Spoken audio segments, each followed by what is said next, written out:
Now we will start with the property law of KSL 3 LB program, second semester, course 4. This the material is specifically designed by Aki Code. This for English. This is English version. This is Kannada version. This we have explained with the easy concept. Now we will start whatever we are going to do conduct the classes. It will be based on this notes. It will be very unique notes, which will be explained each and every concept with the easy examples and very easy wordings. Okay, we don't use much technical words to make it very easy for student to understand very quickly for their exam. We have decoded multiple. If there is many technical words, we have decoded it and made it very simple for students. Also, we will be explaining the synopsis of each question. Synopsis just not like just headlines. We are also providing basic explanation for each of those headlines, one or two words for them to revise it. Okay. Then if you go to Kannada mediums also, we are providing the same way. It is very simple and very easy way we are explaining in the synopsis. If they read this synopsis and if they go and write all these headlines and case law, that is sufficient for them to clear the exam. That we are giving the sure assurance for to them for students.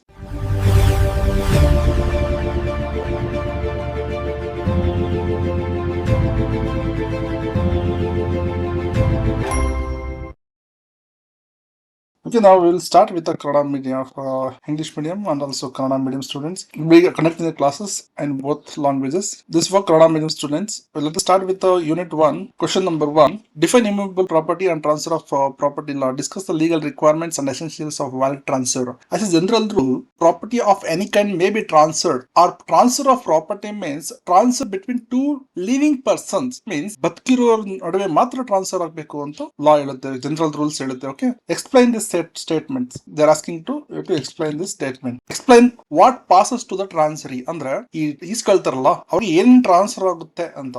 State the properties which can't be transferred along with their exceptions. If you take the land, inside the land, if there is something valuable, that will also get transferred to you, right? If someone sold the land, if there is any house on that one of the land, that will also get transferred to the transferee. ಯಾರು ಈಸ್ಕೊಳ್ತಾರೋ ಅದು ಕೂಡ transfer ಆಗುತ್ತೆ. Okay, ಯಾವುದು transfer ಆಗಲ್ಲ ಅನ್ನೋದನ್ನ explain ಮಾಡಿ ಅಂತ ಹೇಳಿದ್ದಾರೆ. So this all main exam questions only we are directly explaining to our students, and we are also providing the answer. We would like to show you how we have prepared those questions and answers. Simply, we didn't prepare those questions. Say this is the important questions we have prepared. This material is called 16 marks exam ready questions. In Kannada and English medium, we have prepared this one. This unit wise, we have analyzed more than 27 question papers. Based on all of them, we have verified which are the questions, how they are asking, what are different way they are asking. Accordingly, we have prepared the questions. You can see this question. The first question we were just discussing right before. This question was asked in February 2025, and also July they have asked. You can check it. And also in the 100 marks also, 80 marks also, both they asked these questions. See, this question is the same question. It requires same answer, but they have asked it different way. That sometimes the exceptions means something extra we need to explain, right? ಅದನ್ನ ಸ್ವಲ್ಪ extra explain ಮಾಡಬೇಕಾಗುತ್ತೆ. ಆ ತರ ಎಲ್ಲ different ಆಗಿ ಕೇಳಿದ್ದಾರೆ. So actually this all part of same question. So we have merged all of them and we are giving the answer to this combined question. ಇದೇ question 2024 ಅಲ್ಲಿ 100 ಮಾರ್ಕ್ಸ್ ಕೇಳಿದ್ದಾರೆ, 2024 ಅಲ್ಲಿ 100 ಮಾರ್ಕ್ಸ್, ಮತ್ತೆ ಮಾರ್ಚ್ ಅಲ್ಲೂ ಕೇಳಿದ್ದಾರೆ, ಮತ್ತೆ 2023 ನಲ್ಲಿ 21, 2019 ಅಲ್ಲೂ ಕೇಳಿದ್ದಾರೆ. So this is very important question. This next question. Like this, we have analyzed each question paper, real exam question paper only we are discussing right now. If you are attending any class, we are discussing something means it is actually the real question or real exam question. This is whatever you are going to learn. You need to write that in the main exam. Okay, this is the beauty of IQ Code Law Academy classes, and the materials. The materials are really very unique and premium. You can see the material, the quality of the materials. This is second. As the first unit, we are providing only 4 questions. See, exceptions also we can make separate questions. You can see, right, some of the colleges they will tell 10 questions per unit. This all is very useless. It is very difficult for you to read the 10 questions, separate answers for 10 questions. Not required actually. All of them require same answer, and like definition or features equations. So these are all common requirement for all of them. Extra points you have to write. In the exam, you will have to write 4 to 5 pages, right? Or some people will write 6 pages also. If your content is really good, 4 pages sufficient. They will get more than 12 marks. Okay, according to this, real questions, we have prepared these materials. Okay, in those questions only, we have taken out this first question. Now we are going to discuss the answer also. Answer all explain ಮಾಡ್ತೀವಿ. Okay. ಏನ್ ಸಾಮಾನ್ಯ ನಿಯಮ ಹೇಳುತ್ತೆ ಅಂದ್ರೆ ಇಬ್ರು ಜೀವಂತ ವ್ಯಕ್ತಿಗಳ ಮಧ್ಯದಲ್ಲಿ ಮಾತ್ರ ಟ್ರಾನ್ಸ್ಫರ್ ಆಗ್ಬೇಕು ಅಂತ ನಿಯಮ ಹೇಳುತ್ತೆ. ಟ್ರಾನ್ಸ್ಫರ್ ಏನೇನ್ ಟ್ರಾನ್ಸ್ಫರ್ ಆಗುತ್ತೆ ಮತ್ತೆ ಏನೇನ್ ಟ್ರಾನ್ಸ್ಫರ್ ಆಗಲ್ಲ ಆ ಸ್ವತ್ತಿನ ಜೊತೆ ಅನ್ನೋದನ್ನ ಎಕ್ಸ್ಪ್ಲೇನ್ ಮಾಡಬೇಕು. ಓಕೆ, ಅದನ್ನ ಎಕ್ಸ್ಪ್ಲೇನ್ ಮಾಡಿ ಅಂತ ಈ ಕ್ವಶನ್ ಅಲ್ಲಿ ನಾವು ಕಂಬೈನ್ ಮಾಡಿದ್ವಿ. Just small things they have asked, all of them they we combine to the same similar question and we have made it part also. According to this part we will be explaining, okay, which sections also we have put, which are the sections are important for this question. In Kannada medium also we have provided the synopsis.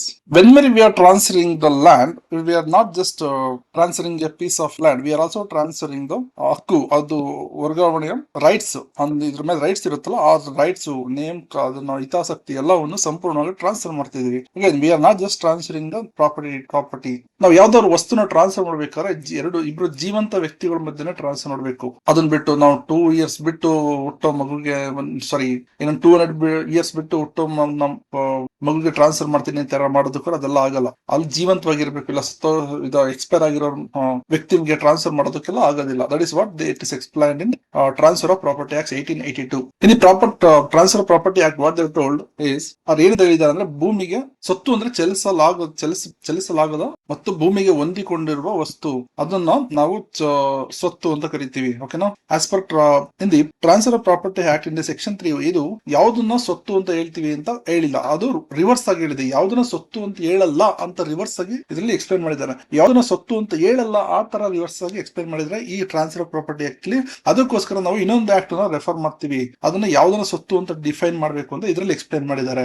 ಇದರಲ್ಲಿ general class act ಅಲ್ಲಿ section 3 ನಲ್ಲಿ ಹೇಳಿದ್ದಾರೆ, ಭೂಮಿಗೆ ಶಾಶ್ವತವಾಗಿ ಹೊಂದಿಕೊಂಡಿರುವ ವಸ್ತುಗಳು, ಆ ಶಾಶ್ವತ ವಸ್ತುಗಳಿಂದ ಬರುವ ಲಾಭಾಂಶಗಳು ಮತ್ತು ಪ್ರಯೋಜನಗಳು ಎಲ್ಲವೂ ಸ್ಥಿರ ಆಸ್ತಿ ಎಂದು ಇದರಲ್ಲಿ ಎಕ್ಸ್ಪ್ಲೇನ್ ಮಾಡಿದ್ದಾರೆ. ಇದರಲ್ಲಿ ಏನ್ ಹೇಳ್ತಾರೆ ಪ್ರಾಪರ್ಟಿ ಟ್ರಾನ್ಸ್ಫರ್ ಆಕ್ಟ್ ಅಲ್ಲಿ ಯಾವ್ದಾಗಲ್ಲ ಇದರಲ್ಲಿ ಮರ ಮತ್ತೆ ಬೆಳೆದಿರುವ ಬೆಳೆ ಮತ್ತೆ ಹುಲ್ಲು, ಯಾಕೆಂದ್ರೆ ಇದೆಲ್ಲ ಕಟ್ ಮಾಡ್ಕೊಂಡು ಹೋಗ್ಬಿಡ್ಬೋದಲ್ವಾ, ಸೊ ಅದು ಸೊತ್ತಾಗಲ್ಲ ಅಂತ ಅದ್ರಲ್ಲಿ ಎಕ್ಸ್ಪ್ಲೇನ್ ಮಾಡುತ್ತೆ. ಇದರಲ್ಲಿ ಯಾವ್ದಾಗುತ್ತೆ ಅಂತ ಈ ಆಕ್ಟ್ ಅಲ್ಲಿ ಇದನ್ನು ರೆಫರ್ ಮಾಡ್ತೀವಿ ನಾವು. ಯಾವ್ದಾಗುತ್ತೆ ಯಾವ್ದಾಗಲ್ಲ ಅಂತ ಎರಡನ್ನು ಎಕ್ಸ್ಪ್ಲೇನ್ ಮಾಡಿದ್ದಾರೆ, ಅದನ್ನು ಕಂಬೈನ್ ಆಗಿ ನಾವು ರೆಫರ್ ಮಾಡ್ತೀವಿ.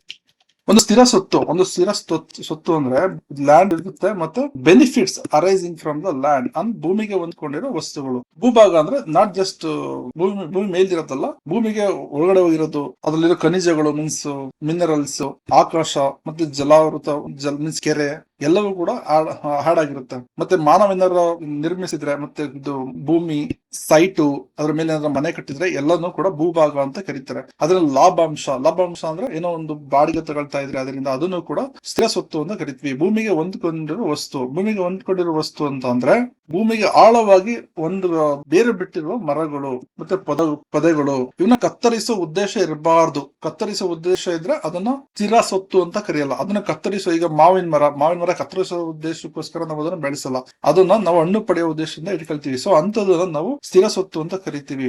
ಭೂಮಿಗೆ ಶಾಶ್ವತವಾಗಿ ಸಿಮೆಂಟ್ ಹಾಕಿ ಹಿಡಿದಿಟ್ಟಿರುವ ಯಂತ್ರಗಳು, ಇವನ್ನೆಲ್ಲ ನಾವು ಸ್ವತ್ತು ಅಂತ ಕರಿತೀವಿ. ಸ್ಥಿರ ಸ್ವತ್ತು ಅಂದ್ರೆ ಇದ್ರ 3 ಪಾಯಿಂಟ್ಸ್ ಇದೆ, ಈ 3 ಪಾಯಿಂಟ್ಸ್ ಬರುತ್ತೆ. ಓಕೆನಾ?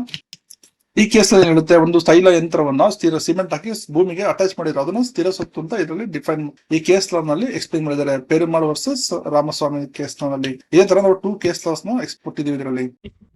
Explain about section 5. ಇಬ್ರು ಜೀವಂತ ವ್ಯಕ್ತಿಗಳ ಮಧ್ಯೆ ಮಾತ್ರ ಟ್ರಾನ್ಸ್ಫರ್ ಆಗಬೇಕು ಸ್ವತ್ತು ಅಂತ ಸೆಕ್ಷನ್ 5 ಹೇಳುತ್ತೆ. ಆದ್ರೆ ಇಲ್ಲಿ ಮರಣ ಶಾಸನದ ಮೂಲಕ ಮೀನ್ಸ್ ಒಬ್ಬ ಪರ್ಸನ್ ಎಕ್ಸ್ಪೈರ್ ಆಗುತ್ತಾನಲ್ವಾ, ಅದಾದ್ಮೇಲೆ ಟ್ರಾನ್ಸ್ಫರ್ ಆಗೋದು. ಸೊ ವಿಲ್ ಇದೆಲ್ಲ ಬರಲ್ಲ, ಈ ಆಕ್ಟ್ ಅಲ್ಲಿ ಬರಲ್ಲ. ವಿಲ್ ಅನ್ನೋದು ಟ್ರಾನ್ಸ್ಫರ್ ಆಫ್ ಪ್ರಾಪರ್ಟಿ ಆಕ್ಟ್ ಅಲ್ಲಿ ಬರೋದಿಲ್ಲ ಅಂತ ಇದರಲ್ಲಿ ಎಕ್ಸ್ಪ್ಲೈನ್ ಮಾಡಿದ ಸೆಕ್ಷನ್ 5 ನಲ್ಲಿ.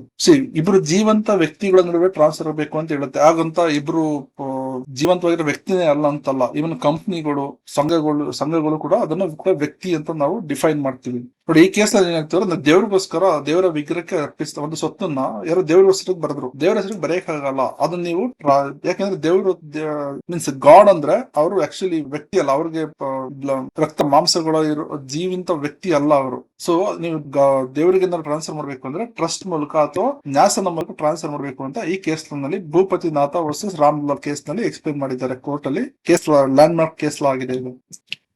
In English medium also, it is a similar way. Section 5. What they say, the court simply said that even though temple god is respected by law, God is not a human living person walking on the earth. So you can't use the proper transfer of property act to give property directly to the god. You have to do it through the trust mechanism. ಅಂತ court define ಮಾಡಿದೆ. Transfer ಅನ್ನ ಈಗಲೇ ಮಾಡಬೇಕು, ಇಲ್ಲ future ಅಲ್ಲಿ ಮಾಡಿದ್ರು ಆಗುತ್ತೆ. ಈಗಲೇ ಮಾಡ್ಬೇಕು, ಸಡನ್ ಆಗಿ ಮಾಡ್ಬೇಕು ಅಂತಿಲ್ಲ. 2 ತರದ ಆಪ್ಷನ್ಸ್ ಇದೆ ಟ್ರಾನ್ಸ್ಫರ್ ಮಾಡಬಹುದು. ಒಂದು ಎಕ್ಸಾಂಪಲ್ ಬಂದಿತ್ತು, ಹಸ್ತಾಂತರ ಮಾಡೋದಕ್ಕೆ ಅವಶ್ಯಕ ಅಂಶಗಳು ಅಂತ. ಒಂದು ಕಾನೂನುಬದ್ಧವಾಗಿ ಹಸ್ತಾಂತರ ಮಾಡಬೇಕು ಅಂದ್ರೆ ಕೆಲವು ಅಂಶಗಳು, ಅದನ್ನ ಸೆಕ್ಷನ್ 6 ಇಂದ 9 ವರೆಗೆ ಹೇಳಿದೆ. ಏನಂತಂದ್ರೆ ಸ್ವತ್ತು ಹಸ್ತಾಂತರ ಮಾಡ್ತಾ ಇರಬೇಕು. ಈಗ ರೈತರಿಗೆಲ್ಲ ಕೊಟ್ಟಿರ್ತಾರೆ, ಈಗ ನೀವು ಯಾರೋ ತುಂಬಾ ಬಡವರು ಅಂತ ಅವ್ರಿಗೆ ಕೊಟ್ಟಿರ್ತಾರೆ, ಅಂತದನ್ನೆಲ್ಲ ಅವ್ರು ಹೇಳಿರ್ತಾರೆ ನೀವು ಟ್ರಾನ್ಸ್ಫರ್ ಮಾಡಿಲ್ಲ, ಅಂತದನ್ನೆಲ್ಲ ಟ್ರಾನ್ಸ್ಫರ್ ಮಾಡೋದು. ಟ್ರಾನ್ಸ್ಫರ್ ಮಾಡುವಂತದನ್ನ ಮಾಡ್ಬೇಕು ಹೊರತು ಮಾಡಬಾರ್ದನ್ನೆಲ್ಲ ಮಾಡಬಾರ್ದು. ಬಟ್ ಟ್ರಾನ್ಸ್ಫರ್ ಮಾಡೋನು ಅವನು ಮೇಜರ್ ಆಗಿರ್ಬೇಕು, ಮತ್ತೆ ಅವನು ವಯಸ್ಕನಾಗಿರ್ಬೇಕು, ಅವನು ಹುಚ್ಚ ಆಗಿರ್ಬಾರ್ದು, ಅವನು ಮೈನರ್ ಆಗಿ ಅಂತರೆಲ್ಲ ಟ್ರಾನ್ಸ್ಫರ್ ಮಾಡಿದ್ರೆ ಅದು ಟ್ರಾನ್ಸ್ಫರ್ ಆಗಲ್ಲ. ಮತ್ತೆ ರಿಸೀವ್ ಮಾಡಿದ್ನಲ್ಲ ಪ್ರಾಪರ್ಟಿ ಅವನು ಕೂಡ ಹರ್ವನಾಗಿರ್ಬೇಕು. ಫಾರ್ ಎಕ್ಸಾಂಪಲ್ ಮನೆನ ಟ್ರಾನ್ಸ್ಫರ್ ಮಾಡಿದಾಗ ಮೈನರ್ ಕೂಡ ಟ್ರಾನ್ಸ್ಫರ್ ಮಾಡಬಹುದು, ಬಟ್ ಅದರಲ್ಲಿ ಹೊಣೆಗಾರಿಕೆ ಇರಬಾರ್ದು ಮೈನರ್ ಟ್ರಾನ್ಸ್ಫರ್ ಮಾಡಿದಾಗ. ಮತ್ತೆ ಇವ್ರು ಇದಾರಲ್ಲ ಜಡ್ಜ್ಗಳು ಮತ್ತೆ ವಕೀಲರು, ಇವರು ದಾವೆಯಲ್ಲಿ ಇರುತ್ತಲ್ಲ ಅಂತ ಪ್ರಾಪರ್ಟಿನ ಪರ್ಚೇಸ್ ಮಾಡೋಗಿಲ್ಲ, ಅದನ್ನ ಅರ್ಹತೆ ಅಂತ ಕರೀತಾರೆ. ನೆಕ್ಸ್ಟ್ 4th ಒನ್, ಶಾಸನಬದ್ಧ ಉದ್ದೇಶ ಮತ್ತೆ ಪ್ರತಿಫಲ ಇರಬೇಕು ಅದಕ್ಕೆ. ಫಾರ್ ಎಕ್ಸಾಂಪಲ್ ನೀನು ಅವನ್ನ ಸೈಜ್ ಕೊಡು, ನನಗೆ ಪ್ರಾಪರ್ಟಿ ಕೊಡ್ತೀನಿ, ಇದು ಪ್ರತಿಫಲ ತಾನೆ. ಇಂಥದ್ದು ಈ ತರ ಎಲ್ಲ ಪ್ರತಿಫಲನ ಕೊಟ್ಟು ಟ್ರಾನ್ಸ್ಫರ್ ಮಾಡಬೇಕು. ಅದು ಕಾನೂನುಬದ್ಧ ಉದ್ದೇಶ ಆಗಿರುತ್ತೆ. ಸ್ವತ್ತಿನ ನೈಸರ್ಗಿಕ ಸ್ವಭಾವಕ್ಕೆ ವಿರುದ್ಧವಾಗಿರ್ಬಾರ್ದು. ಈ ಗಾಳಿ ಬೆಳಕು ಇವನ್ನೆಲ್ಲ ಟ್ರಾನ್ಸ್ಫರ್ ಮಾಡೋದಕ್ಕಾಗಲ್ಲ. ಮತ್ತೆ ವಿದ್ಯುಕ್ತ ವಿಧಾನ, ಒಂದು ಫಾರ್ಮೆಟ್ ಅಂತ ಇರುತ್ತೆ ಟ್ರಾನ್ಸ್ಫರ್ ಮಾಡೋದಕ್ಕೆ, ಲಿಖಿತ ರೂಪದಲ್ಲಿ, ನೋಂದಾಯಿತ ರೂಪದಲ್ಲಿ, ಅದೇ ರೀತಿಯಲ್ಲಿ ಟ್ರಾನ್ಸ್ಫರ್ ಮಾಡಿರ್ಬೇಕು. ಅಬೌಟ್ 100 ರೂಪೀಸ್ ಇದ್ರೆ ಅದನ್ನ ರಿಜಿಸ್ಟರ್ ಆಫೀಸ್ ಅಲ್ಲಿ ರಿಜಿಸ್ಟರ್ ಮಾಡಿಸ್ಬೇಕು. ಮತ್ತೆ ಇನ್ನೊಂದೇನು ಹೇಳುತ್ತೆ ಸೆಕ್ಷನ್ ಒಂದು ರೂಲ್ ಏನ್ ಹೇಳ್ತೀನಿ ಅಂದ್ರೆ, ಯಾವ ಪ್ರಾಪರ್ಟಿನಾರು ಟ್ರಾನ್ಸ್ಫರ್ ಮಾಡಬಹುದು, ಇದನ್ನ ಟ್ರಾನ್ಸ್ಫರ್ ಮಾಡಕ್ಕಾಗಲ್ಲ ಅಂತ ಏನಿಲ್ಲ, ಎಂತ ಪ್ರಾಪರ್ಟಿನಾರು ಟ್ರಾನ್ಸ್ಫರ್ ಮಾಡಬಹುದು ಅಂತ ಒಂದು ರೂಲ್ಸ್ ಹೇಳುತ್ತೆ. ಆ ರೂಲ್ಸ್ ಅಲ್ಲಿ ಯಾವ್ದೊಂದು ಟ್ರಾನ್ಸ್ಫರ್ ಮಾಡಕ್ ಆಗಲ್ಲ ಅಂತಾನು ಹೇಳುತ್ತೆ. ಅದು ಯಾವ್ದನ್ನ ಟ್ರಾನ್ಸ್ಫರ್ ಮಾಡಕ್ಕಾಗಲ್ಲ ಅಂದ್ರೆ, ನೋಡಿ ಮೊದಲನೇದು, ಈಗ ನಮ್ಮ ಅಜ್ಜಿನ ಯಾರು ಸತ್ತೋಗ್ತಾರೆ, ಅವ್ರು ಸತ್ತೋದ್ಮೇಲೆ ನನಗೆ ಇದು ಪ್ರಾಪರ್ಟಿ ಬರುತ್ತೆ, ಸೊ ಈ ಪ್ರಾಪರ್ಟಿ ನಾನು ನಿಂಗೆ ಟ್ರಾನ್ಸ್ಫರ್ ಮಾಡ್ತೀನಿ ಆತರ ಎಲ್ಲ ಬರುತ್ತೆ. ಸೊ ಅದನ್ನ ನಾನು ನಿಂಗೆ ಟ್ರಾನ್ಸ್ಫರ್ ಮಾಡ್ತಾ ಇದೀನಿ ಅಂತ ಮಾಡಕ್ಕಾಗಲ್ಲ. ಅಂದ್ರೆ ಮುಂದೆ ಬರುತ್ತೆ ಅನ್ನೋದನ್ನ ಈಗಲೇ ಬರ್ದು ಸೈನ್ ಟ್ರಾನ್ಸ್ಫರ್ ಮಾಡೋದಕ್ಕಾಗಲ್ಲ. ಅದು ಬಂದು ಇವನ ಹೆಸರು ಬಂದ್ಮೇಲೆ ಬೇಗ ಟ್ರಾನ್ಸ್ಫರ್ ಮಾಡ್ಬೋದು. ಪುನಃ ಮರುಪ್ರವೇಶ ಹಕ್ಕು, ಯಾರೋ ಇನ್ನೊಂದು ಇದ್ರಲ್ಲಿ ಏನಂತ, ಮಾಲೀಕ ಇರ್ತಾನೆ, ಅವನು ಬಾಡಿಗೆ ಕೊಟ್ಟಿರ್ತಾನೆ, ಬಾಡಿಗೆ ತಗೊಂಡು ಏನಾದ್ರು ವೈಲೇಟ್ ಮಾಡಿದ್ರೆ ಅದನ್ನ ಅವ್ನು ವಾಪಸ್ ಮನೆಯನ್ನ ರಿಕವರಿ ಮಾಡ್ಕೋಬಹುದಲ್ವಾ, ಆ ಹಕ್ಕನ್ನ ಬೇರೆ ಟ್ರಾನ್ಸ್ಫರ್ ಮಾಡಬಾರ್ದು ಅಂತ ಇದ್ರಲ್ಲಿ ಹೇಳುತ್ತೆ. ಆ ಹಕ್ಕನ್ನ ಟ್ರಾನ್ಸ್ಫರ್ ಮಾಡಕ್ಕಾಗಲ್ಲ. ಓಕೆನಾ, ಇವನು ಈ ತರ ಹೋಗ್ಬೋದು ಅಂತ ಹಕ್ಕನ್ನೆಲ್ಲ ಟ್ರಾನ್ಸ್ಫರ್ ಮಾಡೋದಕ್ಕಾಗಲ್ಲ. ಮತ್ತೆ ಇನ್ನೊಂದೇನಂದ್ರೆ, ಈ ಜಾಗ ಇದೆ ಅಲ್ವಾ, ಇದು ಜಾಗ ಇದೆ, ಇಲ್ಲಿಂದ ನಿಮ್ಗೆ ಇದು ನಿಮ್ ಜಮೀನು ಈ ಕಡೆ ಇದೆ. ಓಕೆನಾ, ಸೊ ಈ ಭೂಮಿ ಎ, ಇದು ಭೂಮಿ ಬಿ. ನಿಮ್ ಭೂಮಿ ಬಿ ಗೆ ಹೋಗ್ಬೇಕು ಅಂದ್ರೆ ಈ ಎ ಭೂಮಿ ಮೇಲೆ ಹೋಗ್ಬೇಕು. ಇದಕ್ಕೆ ಗವರ್ಮೆಂಟ್ ನಿಮ್ಗೆ ದಾರಿ ಮಾಡ್ಕೊಟ್ಟಿದೆ. ಈ ಹಕ್ಕನ್ನ ಈ ದಾರಿಲಿ ಹೋಗೋ ಹಕ್ಕನ್ನ ಬೇರೆಯವ್ರಿಗೆ ನೀವು ಟ್ರಾನ್ಸ್ಫರ್ ಮಾಡಕ್ಕಾಗಲ್ಲ. ಓಕೆನಾ, that is one more point, ಯಾವ್ದನ್ನ ಟ್ರಾನ್ಸ್ಫರ್ ಮಾಡಕ್ಕಾಗಲ್ಲ ಅಂತ. ಮತ್ತೆ ಇನ್ನೊಂದು, ಪೆನ್ಷನ್ ಕೊಡ್ತಾರೆ, ಇಲ್ಲ ಯಾರೋ ಇದು ವೃದ್ಧಾಪ್ಯ ವೇತನ ಆತರ ಎಲ್ಲ, ಅದನ್ನ ಬೇರೆಯವ್ರಿಗೆ ಟ್ರಾನ್ಸ್ಫರ್ ಮಾಡಕ್ಕಾಗಲ್ಲ. ಓಕೆ, ಇನ್ ಮುಂದೆ ಇವ್ರನ್ನ ಈ ಅಮೌಂಟ್ ಅನ್ನ ಇವ್ರಿಗೆ ಟ್ರಾನ್ಸ್ಫರ್ ಮಾಡ್ತಾ ಇದೀನಿ, ಇನ್ ಮುಂದೆ ಇವ್ರ ಇಸ್ಕೊಳ್ತಾರೆ, ಅದೆಲ್ಲ ಟ್ರಾನ್ಸ್ಫರ್ ಮಾಡಕ್ಕಾಗಲ್ಲ. ಮತ್ತೆ ಈಗ ಇದೊಂದು ಕೇಸ್ ಇದೆ, ಯಾವ್ದೋ ಒಂದು ಕೇಸ್ ಇದೆ. ಯಾವ ತರ, ಈಗ ಯಾವ್ದೋ ಒಂದು ಪ್ಲೇಸ್ಗೆ ಹೋಗಿರ್ತೀರಾ, ಅವರು ನಿಮ್ಮ ಹತ್ರ ಏನೋ ಕಳ್ತನ ಮಾಡಿದ್ರೆ ನೀವು ಕೇಸ್ ಹಾಕ್ಬೇಕು. ನನ್ ಮೇಲೆ ನಿಮ್ಗೆ ಐಟಮ್ ಕಳ್ತನ ಮಾಡಿದ್ದಾರೆ ಅಂದ್ಬಿಟ್ಟು, ಓಕೆ ನಾ ಈ ಹಕ್ಕು ನಿನ್ ಕೊಡ್ತಾ ಇದೀನಿ, ನೀನು ಕೇಸ್ ಹಾಕೊಂಡು ಅವ್ರ ಮೇಲೆ ಅವ್ರನ್ನ ಅರೆಸ್ಟ್ ಮಾಡೋ ಆತರ ಎಲ್ಲ ಟ್ರಾನ್ಸ್ಫರ್ ಮಾಡಕ್ಕಾಗಲ್ಲ. ಅದು ಸಾರ್ವಜನಿಕ ಮತ್ತೆ ಈಗ ಹುದ್ದೆ IAS ಆಫೀಸರ್ ಇರ್ತಾರೆ, ಓಕೆ ಈ IAS ಆಫೀಸರ್ ಹುದ್ದೆನ ನಾನು ಇವನ್ಗೆ ಟ್ರಾನ್ಸ್ಫರ್ ಮಾಡ್ತಾ ಇದೀನಿ, ನನ್ನ ವೇತನ ಅದರೆಲ್ಲ ಮಾಡಕ್ಕಾಗಲ್ಲ. ಮತ್ತೆ ಅದೇ ತರ ಪೆನ್ಷನ್ ಕೂಡ, ಮತ್ತೆ ಪಿಂಚನ್ ಕೂಡ ಆತರ ಮಾಡೋದಕ್ಕಾಗಲ್ಲ. ಮತ್ತೆ ರೈತರಿಗೆ ಅಂತ ಜಮೀನು ಕೊಟ್ಟಿರ್ತಾರೆ ಕೋರ್ಟ್ ಇಂದ, ಅವ್ರು ಬದುಕ್ಲಿ ಅಂತ, ಕೃಷಿಗೆ ಅಂತ ಸ್ಪೆಸಿಫಿಕ್ ಆಗಿ ಕೊಟ್ಟಿರ್ತಾರೆ, ಕೃಷಿ ಮಾಡ್ಲಿ ಅಂತ, ಅದನ್ನೆಲ್ಲ ಟ್ರಾನ್ಸ್ಫರ್ ಮಾಡೋದಕ್ಕಾಗಲ್ಲ. ಭೂಮಿ ಕಳ್ಕೋಬಾರ್ದು, ಈಗ SC/ST ಗೆಲ್ಲ ಕೊಟ್ಟಿರ್ತಾರೆ, ಅದನ್ನೆಲ್ಲ ಟ್ರಾನ್ಸ್ಫರ್ ಮಾಡಬಾರ್ದು. ಯಾವ ಕೋರ್ಟ್ ಇಂದ ಇದು ಗವರ್ಮೆಂಟ್ ಇಂದ ಟ್ರಾನ್ಸ್ಫರ್ ಮಾಡಬಾರ್ದು ಅಂತ ಆರ್ಡರ್ ಇದ್ರೆ ಅದನ್ನ ಟ್ರಾನ್ಸ್ಫರ್ ಮಾಡಬಾರ್ದು. ಕೆಲವರು ಲೊಕೇಶನ್ ಕೊಟ್ಟಿರ್ತಾರೆ, ಅದನ್ನ 15 ಇಯರ್ 10 ಇಯರ್ ಟ್ರಾನ್ಸ್ಫರ್ ಮಾಡಬಾರ್ದು, 20 ಇಯರ್ ವರೆಗೆ ಟ್ರಾನ್ಸ್ಫರ್ ಮಾಡಬಾರ್ದು. ಪ್ರಾಪರ್ಟಿ ಕೊಟ್ಟಿರ್ತಾರೆ ಬಿಡಿಯೋರು, ಅಂತದನ್ನ ಟ್ರಾನ್ಸ್ಫರ್ ಮಾಡಬಾರ್ದು. ಸೊ ಯಾವ್ದನ್ನ ಟ್ರಾನ್ಸ್ಫರ್ ಮಾಡಬಾರ್ದು ಅಂತ ಇದರಲ್ಲಿ ಕೇಳ್ತಾರೆ ಕ್ವಶನ್ ಅಲ್ಲಿ. ಈ ಇಂಪಾರ್ಟೆಂಟ್ ಬರುತ್ತೆ ಇದು. ಒಂದು ಸಾಮಾನ್ಯ ನಿಯಮದಂತೆ ಯಾವುದೇ ಸ್ವತ್ತನ್ನು ಟ್ರಾನ್ಸ್ಫರ್ ಮಾಡಬಹುದು, ಮತ್ತೆ ಆನ್ಸರ್ ಯಾವ್ದನ್ನ ಮಾಡಕ್ಕಾಗಲ್ಲ ಅಂತ ಎಕ್ಸ್ಪ್ಲೇನ್ ಮಾಡ್ಬೇಕು ಇದ್ರಲ್ಲಿ. ಈ ತರ ಕ್ವಶನ್ ಬಂದಾಗ ಇದನ್ನ ಎಕ್ಸ್ಪ್ಲೇನ್ ಮಾಡ್ಬೇಕು. ಇದನ್ನ ಟ್ರಾನ್ಸ್ಫರ್ ಮಾಡಬಹುದು, ಇಷ್ಟನ್ನೇ ಟ್ರಾನ್ಸ್ಫರ್ ಮಾಡಕ್ಕಾಗಲ್ಲ ಅಂತ ಎಕ್ಸ್ಪ್ಲೇನ್ ಮಾಡ್ಬೇಕು. ಮತ್ತೆ ಹಸ್ತಾಂತರ ಪಡೆದವನು ಏನನ್ನು ಈಗ ಹಸ್ತಾಂತರ ಪಡೆದ ತಕ್ಷಣ ಏನೇನು ಸಿಗುತ್ತೆ, ಅವನಿಗೆ ಏನೇನು ಸಿಗುತ್ತೆ, ಎಲ್ಲ ಸಿಗುತ್ತೆ. ಅದ್ರಲ್ಲಿ ಇರೋ ಒಂದು ಪ್ರಾಪರ್ಟಿ ಲ್ಯಾಂಡ್ ಇದೆ ಅಂದ್ರೆ ಅದಕ್ಕೆ ಭೂಮಿ ಏನಾದ್ರು ಕಟ್ಟಿದ್ರೆ ಅದು ಸಿಗುತ್ತೆ, ಭೂಮಿ ಒಳಗಡೆ ಸಿಗುತ್ತೆ, ಮರ, ಅಲ್ಲಿರೋ ಬಾವಿ, ಅದು ಮತ್ತೆ ಅದರಿಂದ ಬರೋ ಬಾಡಿಗೆ ಏನಾರು ತಗೊಳ್ತಿದ್ರೆ ಆ ಬಾಡಿಗೆ ತಗೊಂಡವನ್ಗೆ ಟ್ರಾನ್ಸ್ಫರ್ ಆಗುತ್ತೆ ಅಷ್ಟೇನ. ಮತ್ತೆ ಅದಕ್ಕೇನೋ ಯಂತ್ರ ಏನಾರ ಇದ್ರೆ ಅದಕ್ಕಿರೋ ಕಿಟಕಿ, ಮನೆಗಿರೋ ಕಿಟಕಿ, ಬಾಗ್ಲು, ಬೀಗ ಎಲ್ಲ ಕೂಡ ಟ್ರಾನ್ಸ್ಫರ್ ಆಗುತ್ತೆ ತಗೊಂಡವನ್ಗೆ. ಮತ್ತೆ ಇನ್ನೊಂದು ಕ್ವಶನ್ ಏನದು, second question. This are all real question, real exam question. I will see the second question. ಶಾಶ್ವತತೆ ವಿರುದ್ಧದ ನಿಯಮ. ನಿರಂತರತೆಯ ವಿರುದ್ಧದ ನಿಯಮ ಸಿದ್ಧಾಂತವನ್ನು ಚರ್ಚಿಸಿ. ಈ ನಿಯಮಕ್ಕಿರುವ ಅಪವಾದಗಳನ್ನು ವಿವರಿಸಿ. ಈ ಟ್ರಾನ್ಸ್ಫರ್ ಆಫ್ ಪ್ರಾಪರ್ಟಿ ಆಕ್ಟ್ ಅಲ್ಲಿ ಏನ್ ಹೇಳುತ್ತೆ, ಜೀವಂತ ಆಗಿರೋ ವ್ಯಕ್ತಿ ಮಾತ್ರ ಟ್ರಾನ್ಸ್ಫರ್ ಆಗಬೇಕು ಅಂತ ಹೇಳುತ್ತೆ. ಆದ್ರೆ ಇನ್ನೂ ಜನಿಸದೇ ಇರೋ ವ್ಯಕ್ತಿಗೂ ಮಗುಗೂ ಕೂಡ ಟ್ರಾನ್ಸ್ಫರ್ ಮಾಡಬಹುದು ಅಂತ ಒಂದು ಎಕ್ಸೆಪ್ಷನ್ ಕೊಟ್ಟಿದ್ದಾರೆ ಆಕ್ಟ್ ಅಲ್ಲಿ. ಇದ್ರ ಬಗ್ಗೆ ಚರ್ಚೆ ಮಾಡಿ ಅಂತ ಕೇಳಿದ್ದಾರೆ. ಆತರ ಇನ್ನು ಹುಟ್ಟದೇ ಇರೋ ಮಗುಗೆ ಟ್ರಾನ್ಸ್ಫರ್ ಮಾಡ್ತಾರಲ್ಲ, ಅದಕ್ಕೆ ಏನೇನ್ ರೂಲ್ಸ್ ಇದೆ ಅನ್ನೋದನ್ನ ಎಕ್ಸ್ಪ್ಲೇನ್ ಮಾಡಿ ಅಂತ ಕೇಳಿದ್ದಾರೆ ಈ ಕ್ವಶನ್ ಅಲ್ಲಿ. ಸೊ ಎಲ್ಲವನ್ನು ಒಂದೇ ರಿಲೇಟೆಡ್ ಟಾಪಿಕ್. ಇದು ರಿಯಲ್ ಎಕ್ಸಾಮ್ ಕ್ವಶನ್, ಹಿಂಗೆ ಬರುತ್ತೆ ಎಕ್ಸಾಮ್ ಅಲ್ಲಿ ನಿಮ್ಗೂ ಬರೆಯೋದಕ್ಕೆ ಹೋದಾಗ. So be careful. So let us explain this. Property transfer act ಜೀವಂತ ಇರೋ ವ್ಯಕ್ತಿಗೆ ಮಾತ್ರ ಟ್ರಾನ್ಸ್ಫರ್ ಬೇಕು ಅಂತ ಇದೆ. But there is an exception. ಏನ್ ಎಕ್ಸೆಪ್ಷನ್? ಇನ್ನು ಹುಟ್ಟದೇ ಇರೋ ಮಗುಗೂ ಕೂಡ ಟ್ರಾನ್ಸ್ಫರ್ ಮಾಡಬಹುದು ಅಂತ ಎಕ್ಸೆಪ್ಷನ್. ಅದನ್ನೇ ಸೆಕ್ಷನ್ 13 ಹೇಳುತ್ತೆ. ಅಂದ್ರೆ ಇನ್ನು ಹುಟ್ಟದೇ ಇರೋ ಮಗುಗೂ ಟ್ರಾನ್ಸ್ಫರ್, ಅದನ್ನ ಸೆಕ್ಷನ್ 13 ಹೇಳುತ್ತೆ. ಸೆಕ್ಷನ್ 14 ಇದು ಡೆಫಿನೆಟ್ಲಿ ಎಕ್ಸಾಮ್ ಬರುತ್ತೆ. ಓಕೆನಾ? ಇದು ಮತ್ತೆ ಇದೇನ್ ಹೇಳುತ್ತೆ ಅಂದ್ರೆ, ಪರ್ಮನೆಂಟ್ ಆಗಿ ಇನ್ಯಾರಿಗೂ ಟ್ರಾನ್ಸ್ಫರ್ ಆಗಬಾರ್ದು, ಇದು ನಮ್ಮ ವಂಶದಲ್ಲೇ ಇರಬೇಕು, ಆತರ ಎಲ್ಲ ಟ್ರಾನ್ಸ್ಫರ್ ಮಾಡಬಾರ್ದು. ಅದನ್ನ ನಿಯಮ, ಇದು ಶಾಶ್ವತ ನಿರಂತರತೆಯ ವಿರುದ್ಧದ ನಿಯಮ ಅಂತ ಕರೀತಾರೆ. Rules against perpetuity column section number 14 ಅದನ್ನು ಡಿಫೈನ್ ಮಾಡುತ್ತೆ. ಅಂದ್ರೆ ಯಾರು ಈ ತರ ಮಾಡಿದ್ದಾರೆ, ಈಗ ಯಾವ್ದೋ ಪ್ರಾಪರ್ಟಿ ಇರುತ್ತೆ, ಇದು ನಮ್ಮ ತಲಾಂತರ ಇನ್ನು 100,000 ವರ್ಷ ನಮ್ಮ ಫ್ಯಾಮಿಲಿ ಇರಬೇಕು, ಹಂಗೆಲ್ಲ ಆತರ ಎಲ್ಲ ಬರೆದ್ರೆ ಅದು ಇನ್ವ್ಯಾಲಿಡ್ ಆಗೋಗ್ಬಿಡುತ್ತೆ. ಯಾಕೆಂದ್ರೆ ಆತರ ಆಗ್ಬಿಟ್ರೆ ಬೇರೆ ಯಾರಿಗೂ ಟ್ರಾನ್ಸ್ಫರ್ ಆಗಲ್ಲ, ಅದು ಪ್ರಾಪರ್ಟಿ ಸ್ಟಕ್ ಆಗೋಗ್ಬಿಡುತ್ತೆ. ಓಕೆನಾ? ಅದಕ್ಕೋಸ್ಕರ ಆತರ ಮಾಡಿ ಇಂಪ್ರೂವ್ ಆಗಬೇಕು, ಕಂಟ್ರಿ ಡೆವಲಪ್ ಆಗಬೇಕು ಅಂದ್ರೆ ಟ್ರಾನ್ಸ್ಫರ್ ಆಗ್ತಾ ಇರಬೇಕು, ಅವಾಗಲೇ ಕಂಟ್ರಿ ಇಂಪ್ರೂವ್ ಆಗೋದು. ಸೊ ಇದು 14 ಅದನ್ನು ಡಿಫೈನ್ ಮಾಡುತ್ತೆ. ಆತರ ಪರ್ಮನೆಂಟ್ ಆಗಿ ಸ್ಟಕ್ ಆಗೋ ತರ ಎಲ್ಲ ಟ್ರಾನ್ಸ್ಫರ್ ಮಾಡಿದ್ರೆ ಅದು ಇನ್ವ್ಯಾಲಿಡ್ ಆಗ್ಬಿಡುತ್ತೆ. ಆತರ ಬರೆದ್ರು ಕೂಡ ಅದನ್ನ ಟ್ರಾನ್ಸ್ಫರ್ ಮಾಡಬಹುದು, ಅದು ಇನ್ವ್ಯಾಲಿಡ್ ಆಗೋಗ್ಬಿಡುತ್ತೆ ಬರ್ದಿರೋದು ಅಷ್ಟೇ, ಇನ್ನೇನಾಗಲ್ಲ. ಸೆಕ್ಷನ್ 5 ಏನ್ ಹೇಳುತ್ತೆ, ಅಷ್ಟಂತರ ಜೀವಂತವಾಗಿರೋ ವ್ಯಕ್ತಿ ಅದು ಕೂಡ ಒಂದು ಎಕ್ಸೆಪ್ಷನ್ ಇದೆ. ಅದು ಹುಟ್ಟಲ್ದಿರೋ ಮಗುಗೂ ಟ್ರಾನ್ಸ್ಫರ್ ಮಾಡಬಹುದು. ಅಂದ್ರೆ ಇನ್ನು ಹುಟ್ಟಿಲ್ಲ ಅನ್ಕೊಳ್ಳಿ, ಈಗ ಓಕೆ ಲೇಡಿ ಮದರ್ ಇರ್ತಾರೆ, ಅವ್ರ ಹೊಟ್ಟೆಲಿ ಮಗು ಇರುತ್ತೆ ಅನ್ಕೊಳ್ಳಿ, ಆ ಮಗು ಇನ್ನು ಹುಟ್ಟೇ ಇಲ್ಲ, ಓಕೆ ಮಗು ಇಲ್ಲ ಅನ್ಕೊಳ್ಳಿ, ಮಗು ಇರ್ಬೇಕು ಅಂತ ಏನಿಲ್ಲ, ಮಗು ಇಲ್ಲ ಅಂತ ಅಂದ್ರೂ ಬೇಕಾದ್ರೆ ಟ್ರಾನ್ಸ್ಫರ್ ಮಾಡಬಹುದು. ಇದೇನ್ ಹೇಳುತ್ತೆ ಅಂದ್ರೆ, ಒಬ್ಬ ಪರ್ಸನ್ ಇವನ್ಗೆ ಟ್ರಾನ್ಸ್ಫರ್ ಮಾಡ್ತಾನೆ, ಇವನು ಮಗ, ಓಕೆನಾ, ಇವನ್ಗೆ ಟ್ರಾನ್ಸ್ಫರ್ ಹೇಳ್ತಾನೆ, ಬರೀತಾನೆ, ಇದು ಟ್ರಾನ್ಸ್ಫರ್ ಮಾಡ್ತಾನೆ. ಹೆಂಗ್ ಬರೀತಾನೆ ಅಂದ್ರೆ, ಇವನು ಬದುಕಿರೋವರೆಗೂ ನಂದು ಆಸ್ತಿ ಮನೆ ಇದೆಯಲ್ಲ ಅದು ಇವನು ಅನುಭವಿಸ್ಲಿ, ಇದು ಇವ್ನು ಸತ್ತೋದ್ಮೇಲೆ ಇವನ್ ಮಗನ್ಗೆ ಹೋಗ್ಲಿ ಅಥವಾ ಇವನ್ ಮಗ ಇದಾನಲ್ಲ, ಇನ್ನು ಹುಟ್ಟಲ್ಲಿರೋ ಮಗು, ಓಕೆನಾ, ಹಿಂಗೆ ಇವನ್ಗೆ ಜನಿಸೋ ಮಗು ಅಂತಾನೆ ಹೇಳಿ. ಇವನ್ಗೆ ಜನಿಸುತ್ತಲ್ಲ ಮಗು, ಇವನು ಎ ಬಿಗೆ ಬರಿತಾ ಇದ್ದಾನೆ ಟ್ರಾನ್ಸ್ಫರ್ ಪ್ರಾಪರ್ಟಿ ಅಂತ ಬರೀತಾನೆ ಅಂದ್ರೆ, ನನ್ನ ಏನ್ ಆಸ್ತಿ ಬಿಗೆ ಅವ್ನ್ ಬದುಕಿರೋವರೆಗೆ ಇರ್ಲಿ, ಅದಾದ್ಮೇಲೆ ಇವನ್ಗೆ ಫ್ಯೂಚರ್ ಅಲ್ಲಿ ಹುಟ್ಟೋ ಮಗುಗೆ ಹೋಗ್ಲಿ ಅಂತ ಬರೀತಾನೆ. ಆತರ ಬರಿಬೇಕಾದ್ರೆ ಎಷ್ಟೀಗ ಫ್ಯೂಚರ್ ಇರೋ ಮಗು ಒಂದ್ 60 ವರ್ಷ ಆದ್ಮೇಲೆ ಇವನ್ಗೆ ಬಿಗೆ ಹುಟ್ಟೋ ಮಗುಗೆ 60 ವರ್ಷ ಆದ್ಮೇಲೆ ಹೋಗ್ಲಿ ಅಂತೆಲ್ಲ ಬರೆಯಂಗಿಲ್ಲ. ಹುಟ್ಟಲಿರೋ ಮಗುಗೆ 18 ವರ್ಷ ಆದ ತಕ್ಷಣ ಹೋಗ್ಲಿ ಆ ತರ ಬರೀಬಹುದು, 18 ವರ್ಷ ಮುಂಚೆಲೆ ಹೋಗ್ಲಿ ಆ ತರ ಬರೀಬಹುದು. ಓಕೆನಾ? ಒಂದು 20 ವರ್ಷ 30 ವರ್ಷ ಆದ್ಮೇಲೆ ಹೋಗ್ಲಿ ಆ ತರ ಎಲ್ಲ ಬರೀಬಾರ್ದು. ಆ ತರ ಬರೆದ್ರೆ ಅದು ಇನ್ವ್ಯಾಲಿಡ್ ಆಗ್ಬಿಡುತ್ತೆ. ಅದೇ ಈ ಕ್ವಶನ್ ಅಲ್ಲಿ ಎಕ್ಸ್ಪ್ಲೇನ್ ಮಾಡೋದಕ್ಕೂ ಹೊರಟಿರೋದು. ಸೊ ಇದೇ ಫಾರಿನ್ ಕಾನೂನ್ ನಲ್ಲಿ ಎಷ್ಟಿದೆ ಅಂದ್ರೆ, ಒಬ್ಬ ವ್ಯಕ್ತಿ ಎ ಬಿಗೆ ಟ್ರಾನ್ಸ್ಫರ್ ಮಾಡ್ತಾನೆ. ಏನಂತ ಹೇಳ್ತಾನೆ, ಇವನ್ ಬದುಕಿರೋವರೆಗೆ ಇವನ್ ಡಿಸೈಡ್ ಮಾಡ್ತಿರೋದು, ಇವನ್ಗೆ ಇವನ್ ಮೇಲೆ ನಂಬಿಕೆ ಇಲ್ಲ ಮಗನ್ ಮೇಲೆ, ಅದಕ್ಕೆ ಅವನು ಏನ್ ಮಾಡ್ತಾನೆ, ನಮ್ಮ ಮಗ ಬದುಕಿರೋವರೆಗೆ ಇವನು ಯೂಸ್ ಮಾಡ್ಬೋದು, ಅವ್ನು ಸೇಲ್ ಮಾಡಂಗಿಲ್ಲ, ಬಿ ಸೇಲ್ ಮಾಡುವಾಗೆ ಇಲ್ಲ. ಓಕೆ, ಆತ ಬರೀತಾನೆ. ಬರ್ದು ಇದಾದ್ಮೇಲೆ ನೆಕ್ಸ್ಟ್ ಇವನು ಹುಟ್ಟೋ ಮಗುಗೆ ಹೋಗ್ಬೇಕು, ಫ್ಯೂಚರ್ ಇನ್ನು ಹುಟ್ಟಿಲ್ಲ, ಅದು ಇವನು ಗರ್ಭದಲ್ಲೂ ಇಲ್ಲ, ಪ್ರೆಗ್ನೆಂಟ್ ಆಗಿಲ್ಲ, ಅದಕ್ಕಿಂತ ಮುಂಚೆಲೆ, ಇನ್ನು ಮದುವೆನೇ ಆಗಿಲ್ಲ ಅನ್ಕೊಳ್ಳಿ ಬಿ, ಅದಕ್ಕೆ ಮುಂಚೆಲೆ ಆತರ ಬರೀಬಹುದು. ಮದುವೆ ಆಗಿ ಇವನು ಸಾಯೋಕ್ಕಿಂತ ಮುಂಚೆ ಅದು ಪ್ರೆಗ್ನೆಂಟ್ ಆಗಿರ್ಬೇಕು, ಇವನು ಸಾಯೋ ಟೈಮಲ್ಲಿ ಪ್ರೆಗ್ನೆಂಟ್ ಆಗಿರ್ಬೇಕು, ಅವಾಗ ಅದು ವ್ಯಾಲಿಡ್ ಆಗುತ್ತೆ. ಇಲ್ಲಾಂದ್ರೆ ಅಗ್ರಿಮೆಂಟ್ ಇನ್ವ್ಯಾಲಿಡ್ ಆಗ್ಬಿಡುತ್ತೆ. ಆಯ್ತಾ? ಏನಂತ ಬರೀಬಹುದು, ಇವನ್ಗೆ ಹೋಗ್ಲಿ, ನನ್ನ ಮಗನ್ಗೆ ಹೋಗ್ಲಿ, ನೆಕ್ಸ್ಟ್ ಇವನು ಹುಟ್ಕೋ ಮಗುಗೆ 18 ವರ್ಷ ಆದಾಗ ಹೋಗ್ಲಿ, ಆ ತರ ಬರೆದ್ರೆ ವ್ಯಾಲಿಡ್ ಇರ್ತದೆ. ಇದೇ ಇಂಗ್ಲಿಷ್ ಕಾನೂನು ಏನಂತ ಇದೆ ಅಂದ್ರೆ, ಏನು ಬೀಗ ಟ್ರಾನ್ಸ್ಫರ್ ಇವನು ಬದುಕಿರೋವರೆಗೆ ಇವನು ಯೂಸ್ ಮಾಡ್ಲಿ, ಇದಾದ್ಮೇಲೆ ನೆಕ್ಸ್ಟ್ 21 ಇಯರ್ ಆದ್ಮೇಲೆ ಬೇರೆಯವ್ರಿಗೆ ಹೋಗ್ಲಿ, ಆತರ ಇದ್ರ ಇಲ್ಲಿವರೆಗೆ ಮ್ಯಾಕ್ಸಿಮಮ್ ಹೋಲ್ಡ್ ಮಾಡ್ಬೋದು. ನಮ್ಮ ಇಂಡಿಯಾದಲ್ಲಿ ಯಾವ ತರ ಮ್ಯಾಕ್ಸಿಮಮ್ ಇವನ್ ಬದುಕಿರೋವರೆಗೆ, ಜೊತೆಗೆ ಇವನು ಹುಟ್ಟ ಮಗು 18 ವರ್ಷ ಆಗೋವರೆಗೆ, ಸೊ 18 ಇಯರ್ಸ್, ಸೊ ಇಲ್ಲಿವರೆಗೆ ಹೋಲ್ಡ್ ಮಾಡ್ಬೋದು. 19 ಇಯರ್ಸ್ 20 ಇಯರ್ಸ್ ಹತ್ರ ಎಲ್ಲ ಬರೆದ್ರೆ ಅದು ಇನ್ವ್ಯಾಲಿಡ್ ಆಗ್ಬಿಡುತ್ತೆ. ಅಷ್ಟೇ ಈ ಕ್ವಶನ್ಗೆ ಆನ್ಸರ್ ಅಷ್ಟನ್ನೇ ಕೇಳಿರೋದು.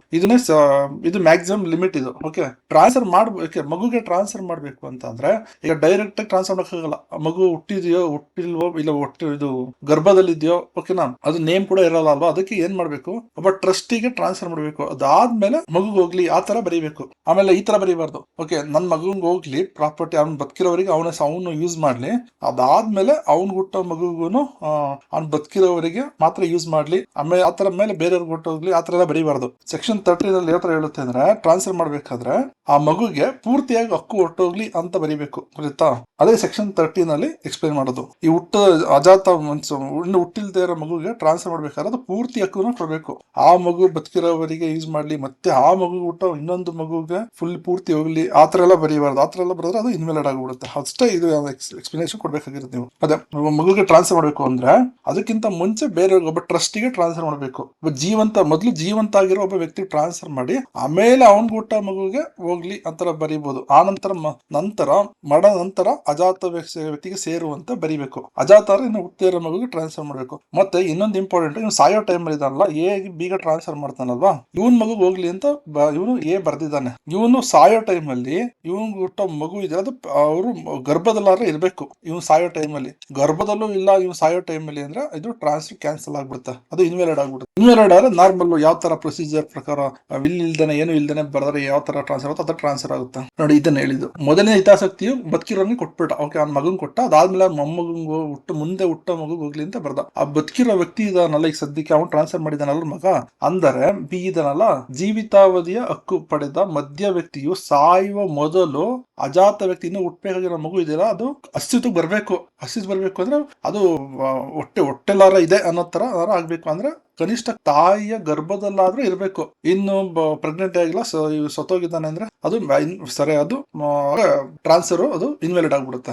ಸಂಪೂರ್ಣ ಹಿತಾಸಕ್ತಿಯ ಹಸ್ತಾಂತರ ಅದೇ ಹೇಳಿದ್ದು, ಹುಟ್ಟಲ್ದಿರೋ ಮಗುಗೆ ಅವ್ನು ಸಾಯೋವರೆಗಿರ್ಲಿ, ಆಮೇಲೆ ಮತ್ತೆ ಅವ್ನ ಮಗುಗೆ ಹೋಗ್ಲಿ ಆತರ ಎಲ್ಲ ಬರೆಯಕ್ಕಾಗಲ್ಲ. ಈ ಹುಟ್ಟಲ್ದಿರೋ ಮಗುಗೆ ಪೂರ್ತಿಯಾಗಿ ಟ್ರಾನ್ಸ್ಫರ್ ಮಾಡ್ಬೇಕು. ಬಿ ಬದುಕಿರೋವರೆಗಿರ್ಲಿ, ಇವನ್ ಹುಟ್ಟ ಮಗುಗೆ ಪೂರ್ತಿಯಾಗಿ ವಾಸ್ತಿ ಹೋಗ್ಬಿಡ್ಲಿ. ಆಗ ಪೂರ್ತಿಯಾಗಿ ಹೋಗ್ಲಿ ಅಂತ ಅಂದ್ರೆ ಇವನ್ ಏನಾರ ಮಾಡ್ಬೋದು. 18 ವರ್ಷ ಆದ್ಮೇಲೆ ಈ ಮಗು ಇದೆಲ್ಲ ಹುಡುಗಿ ಏನ್ ಬೇಕಾದ್ರೂ ಮಾಡ್ಬೋದು ಆ ಪ್ರಾಪರ್ಟಿನ. ನೀವ್ ಏನ್ ಮಾಡ್ಬೋದು ಅಂದ್ರೆ ಈ ಟ್ರಾನ್ಸ್ಫರ್ ಬೇಕಾದ್ರೆ ಇದನ್ನ 18 ಏಜ್ ವರೆಗೆ ಇದಕ್ಕೆ ಟ್ರಸ್ಟಿ ಇರ್ತಾರೆ. ಟ್ರಸ್ಟಿ ಮದರ್ ಆದ್ರೂ ಆಗಿರೋದು, ಆತರ ಯಾರಾದ್ರೂ ಬೇರೆ ಆಗಿರೋ ಅವ್ರ ಟ್ರಸ್ಟಿಗೆ ಹೋಗೋ ತರ ಮಾಡಿ ಆಮೇಲೆ ಇವನ್ಗೆ ಪರ್ಮನೆಂಟ್ ಆಗಿ ಟ್ರಾನ್ಸ್ಫರ್ ಆಗೋ ತರ ಮಾಡ್ಬೋದು. ಅದೇ 18 ವರ್ಷ ಬೇಕಾದ್ರೆ ಮುಂದಿಡ್ಬೋದು. 18 ವರ್ಷ ಆದ್ಮೇಲೆ ಪೂರ್ತಿ ಇವನ್ಗೆ ಹೋಗುತ್ತೆ. ಆಗ ಸಿ ಏನ್ ಮಾಡ್ಬೋದು, ಹುಟ್ಟಾದ್ಮೇಲೆ ಮಗು 18 ವರ್ಷ ಆದ್ಮೇಲೆ ಅದನ್ನ ಪ್ರಾಪರ್ಟಿ ಯಾರು ಬೇಕಾದ್ರೂ ಟ್ರಾನ್ಸ್ಫರ್ ಮಾಡ್ಬೋದು. ಅದನ್ನ ಯಾರು ಕಂಟ್ರೋಲ್ ಮಾಡ್ತಾರ ಆಗ್ಬಾರ್ದು.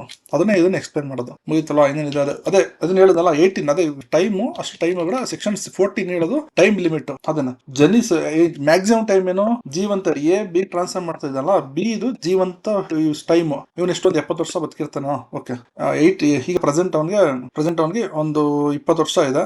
ಮತ್ತೆ 70 ವರ್ಷದವರೆಗೆ ಅಂದ್ರೆ ಇನ್ನೊಂದು 50 ಏಜ್ ಪ್ಲಸ್ ಇನ್ನು ಮುಂದೆ ಫ್ಯೂಚರ್ ಅಲ್ಲಿ ಮದುವೆ ಆಗಿ ಮಗು ಈಗ ಇವನ್ ಬದುಕಿ ನೆಕ್ಸ್ಟ್ ಮಗು ಬರುತ್ತೆ. ಆ ಮಗು 18 ಏಜ್ ಆಗೋದ್ರೊಳಗಡೆ ಅದು ಟ್ರಾನ್ಸ್ಫರ್ ಆಗ್ಬೇಕು. ಅಲ್ಲಿವರೆಗೂ ಪ್ರಾಪರ್ಟಿ ಟ್ರಾನ್ಸ್ಫರ್ ಹೋಲ್ಡ್ ಮಾಡ್ಬೋದು.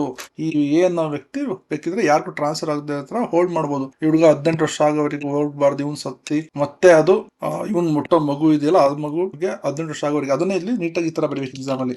ಅದೇ ಬಿ ಇದಲ್ಲ, ಬಿ ಇದು ಪ್ಲಸ್ ಅಜಾತ ಮತ್ತೆ ಪ್ರೆಗ್ನೆನ್ಸಿ ಟೈಮ್ ಇರುತ್ತಲ್ಲ, ಅದು ಪ್ರೆಗ್ನೆನ್ಸಿ ಟೈಮ್ 9 ಮಂತ್ಸ್. ನೆಕ್ಸ್ಟ್ ಅಜಾತ ವ್ಯಕ್ತಿಯ 18 ವರ್ಷ ಆಗೋವರೆಗೂ ಅದನ್ನ ಹೋಲ್ಡ್ ಮಾಡ್ಬೋದು. ಈ ಅವಧಿಯನ್ನು ಮೀರಿ ಯಾರಿಗಾದ್ರೂ ಯಾರಿಗೂ ಸೇರದಂತೆ ಏನಾದ್ರು ಅಮಾನತಿನಲ್ಲಿ ಇಟ್ರೆ ಆ ಷರತ್ತು, ಯಾವುದೇ ಷರತ್ತು ಶೂನ್ಯ ಆಗ್ಬಿಡುತ್ತೆ. ಅದೇ ಇಂಗ್ಲಿಷ್ ಕಾನೂನಲ್ಲಿ 21 ವರ್ಷವರೆಗೆ ಕೊಟ್ಟಿದ್ದಾರೆ, ನಮ್ಮ ಕಾನೂನಲ್ಲಿ 18 ವರ್ಷವರೆಗೆ ಮಾತ್ರ ಕೊಟ್ಟಿದ್ದಾರೆ. ಅದ್ರ ಅಪವಾದಗಳಿದಾವೆ ನೋಡಿ. ಟ್ರಾನ್ಸ್ಫರ್ ನ ಬರೀ 18 ವರ್ಷ ಒಂದು ಜೀವಿತಾವಧಿ ವ್ಯಕ್ತಿ, ಮತ್ತೆ ಅದಾದ್ಮೇಲೆ ಅವ್ನ್ ಬಿಗೆ, ಮತ್ತೆ ಅದಾದ್ಮೇಲೆ ಅವ್ನ್ ಹುಟ್ಟ ಮಗುಗೆ ಅಂತ ಅಷ್ಟು ಮ್ಯಾಕ್ಸಿಮಮ್ 18 ಬದುಕಿರೋ ವ್ಯಕ್ತಿ ಪ್ಲಸ್ 18 ಇಯರ್ ಅಂತ ಹೇಳಿದಾರಲ್ವಾ, ಅದಕ್ಕೂ ಮೀರಿ ಮಾಡ್ಬೋದು. ಯಾವಾಗ ಅಂದ್ರೆ ಈ ಶಿಕ್ಷಣ ಸಂಸ್ಥೆಗೆ ಕೊಟ್ಟಾಗ ಇದು 100 ವರ್ಷ 100 ವರ್ಷ 1000 ವರ್ಷ ಈ ಸಂಸ್ಥೆಗೆ ಸೇರ್ಲಿ ಅಂತೆಲ್ಲ ಬರೀಬಹುದು. ವೈಯಕ್ತಿಕ ಕರಾರುಗಳು, ಓಕೆ ನಾನು ನಿಮ್ಮ ಮನೆಗೆ ವಾಟರ್ ಬಾಟಲ್ ತಂದು ಕೊಡ್ತೀನಿ ಆತರ ಏನೋ 100 ವರ್ಷದವರೆಗೆ 200 ವರ್ಷದವರೆಗೆ ಅಂತ ಮಾಡ್ಕೊಳ್ತಾರಲ್ಲ, ಆತರ ಏನೋ ನಿಮ್ಮ ಮನೆ ಕೆಲಸ ಮಾಡ್ತೀನಿ ಆತರ ಕರಾರ್ ಮಾಡ್ಕೊ, ಅದೆಲ್ಲ ಡಿಫ್ರೆಂಟ್. ಅದಕ್ಕೆ ಇದಕ್ಕೆ ಅಪ್ಲೈ ಆಗಲ್ಲ. ಮತ್ತೆ ವಿಮೋಚನೆ ಅಡಮಾನ ಇಟ್ಟಿರ್ತಾರಲ್ಲ ಬ್ಯಾಂಕ್ಗಳಿಗೆಲ್ಲ, ಅದಕ್ಕೆ ಅಪ್ಲೈ ಆಗಲ್ಲ. ಮತ್ತೆ ಆನ್ಯುಟಿ ಬರುತ್ತಲ್ಲ ಅಮೌಂಟ್, ಅದಕ್ಕೆಲ್ಲ ಅಪ್ಲೈ ಆಗೋದಿಲ್ಲ. 100 ವರ್ಷವರೆಗೆ ಅಮೌಂಟ್ ಹೋಗ್ಲಿ ಅಂತೆಲ್ಲ ಬ್ಯಾಂಕ್ ಅಲ್ಲಿ ಇಡ್ಬೋದು, ಅದಕ್ಕೆಲ್ಲ ಇದು ಅಪ್ಲೈ ಆಗಲ್ಲ. ನಿಹಿತ ಮತ್ತೆ ಒಂದ್ಸಲ ಟ್ರಾನ್ಸ್ಫರ್ ಆದ್ಮೇಲೆ ಅದನ್ನ ಪೊಸಿಷನ್ ಇದೆ, ಅದು ಕಬ್ಜೆ, ಅದನ್ನ ಬೇಕಾದ್ರೆ ಡಿಲೇ ಮಾಡಿದ್ರೆ ಏನ್ ಪ್ರಾಬ್ಲಮ್ ಇಲ್ಲ. ಕೇವಲ ಪ್ರಭಾರ ಸೃಷ್ಟಿ, ಒಂದು ಚಾರ್ಜ್ ಕ್ರಿಯೇಟ್ ಮಾಡ್ತಾರೆ ನೋಡಿ ಇವರು ಬ್ಯಾಂಕ್ ಅವರು, ಅದಕ್ಕೆ ಬೇಕಾದ್ರೆ 100 ವರ್ಷ 200 ವರ್ಷವೆಲ್ಲ ಕ್ರಿಯೇಟ್ ಮಾಡಬಹುದು. ಅಂದ್ರೆ ಸಂಘಗಳಿಗೆಲ್ಲ ಟ್ರಾನ್ಸ್ಫರ್ ಮಾಡ್ತಾರಲ್ಲ, 100 ವರ್ಷ ಈ ಸಂಘದ ಹೆಸರಿಗೆ ಬರೀತಾ ಇದೀನಿ, 100 ವರ್ಷ ಆದ್ಮೇಲೆ ಬೇರೆ ಹೋಗ್ಬೇಕು, ಅದೆಲ್ಲ ಅದಕ್ಕೆಲ್ಲ ಇದೇನು ಲಿಮಿಟ್ ಏನು ಅಪ್ಲೈ ಆಗೋದಿಲ್ಲ. ಮತ್ತೆ ಲೀಸ್ 100 ವರ್ಷ ಕೆಲವು ನೋಡಿರ್ತಾರೆ, 100 ವರ್ಷದವರೆಗೆಲ್ಲ ಲೀಸ್ ಮಾಡ್ಕೊಂಡಿರ್ತಾರೆ. ಸೊ ಅದಕ್ಕೆಲ್ಲ ಇದು ಲಿಮಿಟ್ ಅಪ್ಲೈ ಆಗಲ್ಲ. Now we are going to the unit 1, third question. Explain the effect of provisions related to the condition restraining the alienation of the property and condition in the restriction of the enjoyment of the property transferred absolutely with the exception. An absolute restraint on the alienation is a void, but a partial restraint is a valid. ಸೊತ್ತು ಹಸ್ತಾಂತರವನ್ನು ತಡೆಹಿಡಿಯುವ ಷರತ್ತಿನ ಪರಿಣಾಮವನ್ನು ವಿವರಿಸಿ. ಸಂಪೂರ್ಣವಾಗಿ ವರ್ಗಾಯಿಸಿದ ಸೊತ್ತಿನ ಅನುಭೋಗ ಅಂದ್ರೆ ಅದನ್ನ enjoy ಮಾಡೋದು, ಯಾವ ತರ ಬಾಡಿಗೆದಾಗ ಕೊಡ್ಬೋದು, ಓನ್ ಆಗರ ಇರ್ಬೋದು. ಆ ಹಕ್ಕಿನ ಮೇಲೆ ಏನಾದ್ರು ಷರತ್ತು ಹಾಕಿದ್ರೆ ಅದನ್ನ ಎಕ್ಸ್ಪ್ಲೇನ್ ಮಾಡಿ ಮತ್ತು ಅದಕ್ಕೆ ಅಪವಾದನ ಎಕ್ಸ್ಪ್ಲೇನ್ ಮಾಡಿ. ಪರಭಾರೆ ಮಾಡುವುದನ್ನು ಸಂಪೂರ್ಣವಾಗಿ ನಿಗ್ರಹಿಸುವ ಕಾನೂನಿನ ದೃಷ್ಟಿಯಲ್ಲಿ ಶೂನ್ಯ ಆಗುತ್ತೆ. ಮತ್ತೆ ಅಂಶೀಯ ನಿಗ್ರಹ ಸ್ವಲ್ಪ ಕಂಡೀಷನ್ ಹಾಕಿದ್ರೆ ಅದು ಶೂನ್ಯ ಆಗೋದಿಲ್ಲ ಅಂತ ಅದ್ರ ಬಗ್ಗೆ ಚರ್ಚೆ ಮಾಡಿ ಅಂತ ಈ ಕ್ವಶನ್ ಬರುತ್ತೆ. ಇದು ಕ್ವಶನ್ ಸೆಕ್ಷನ್ 10 ಮತ್ತೆ 11 ಬರುತ್ತೆ. ಇದು ಬೇರೆಯವ್ರಿಗೆ ಮಾರಬಾರ್ದು, ಏನ್ ಮಾಡುದು, ಸೇಲ್ ಮಾಡಬಾರ್ದು ಅನ್ನೋ ತರ ರಿಸ್ಟ್ರಿಕ್ಷನ್ ಹಾಕಿದ್ರೆ ಅದು ಶೂನ್ಯ ಆಗ್ಬಿಡುತ್ತೆ. ಇದು ಯಾವ ತರ ಬಳಸಬೇಕು ಅದನ್ನ, ಈಗ ನೀನ್ ಒಬ್ನೇ ಇರ್ಬೇಕು, ಅದನ್ನ ಬಾಡಿಗೆ ಕೊಡಬಾರ್ದು ಅಂತರ ಮೀನ್ಸ್ ಯೂಸ್ ಮಾಡೋ ರೀತಿ ಮೇಲೆ ಕಂಡೀಷನ್ ಹಾಕಿದ್ರೆ ಅದು ಕೂಡ ಶೂನ್ಯ ಆಗುತ್ತೆ ಅಂತ ಇದು ಹೇಳುತ್ತೆ. 10 ಸೇಲ್ ಮಾಡಬಾರ್ದು, ನೀನು ಈಗ ನಾನು ನಿಂಗೆ ಟ್ರಾನ್ಸ್ಫರ್ ಮಾಡ್ತೀನಿ ಪ್ರಾಪರ್ಟಿನ, ಅದನ್ನ ನೀನು ಯಾರಿಗೂ ಸೇಲ್ ಮಾಡಬಾರ್ದು ಅಂತ ಏನಾದ್ರು ಕಂಡೀಷನ್ ಹಾಕಿದ್ರೆ ಅದು ಶೂನ್ಯ ಆಗ್ಬಿಡುತ್ತೆ. ಮತ್ತೆ ನನಗೆ ಪ್ರಾಪರ್ಟಿ ಸೇಲ್ ಮಾಡ್ತಾ ಇದ್ದೀನಿ, ಆ ಪ್ರಾಪರ್ಟಿ ನೀನು ಇವ್ರಿಗೆ ಕೊಡಬೇಕು, ಆ ವ್ಯಕ್ತಿ ನೆಕ್ಸ್ಟ್ ವ್ಯಕ್ತಿ ಸೇಲ್ ಮಾಡೋಕೆ ಅವನಿಗೆ ಕೊಡಬೇಕು.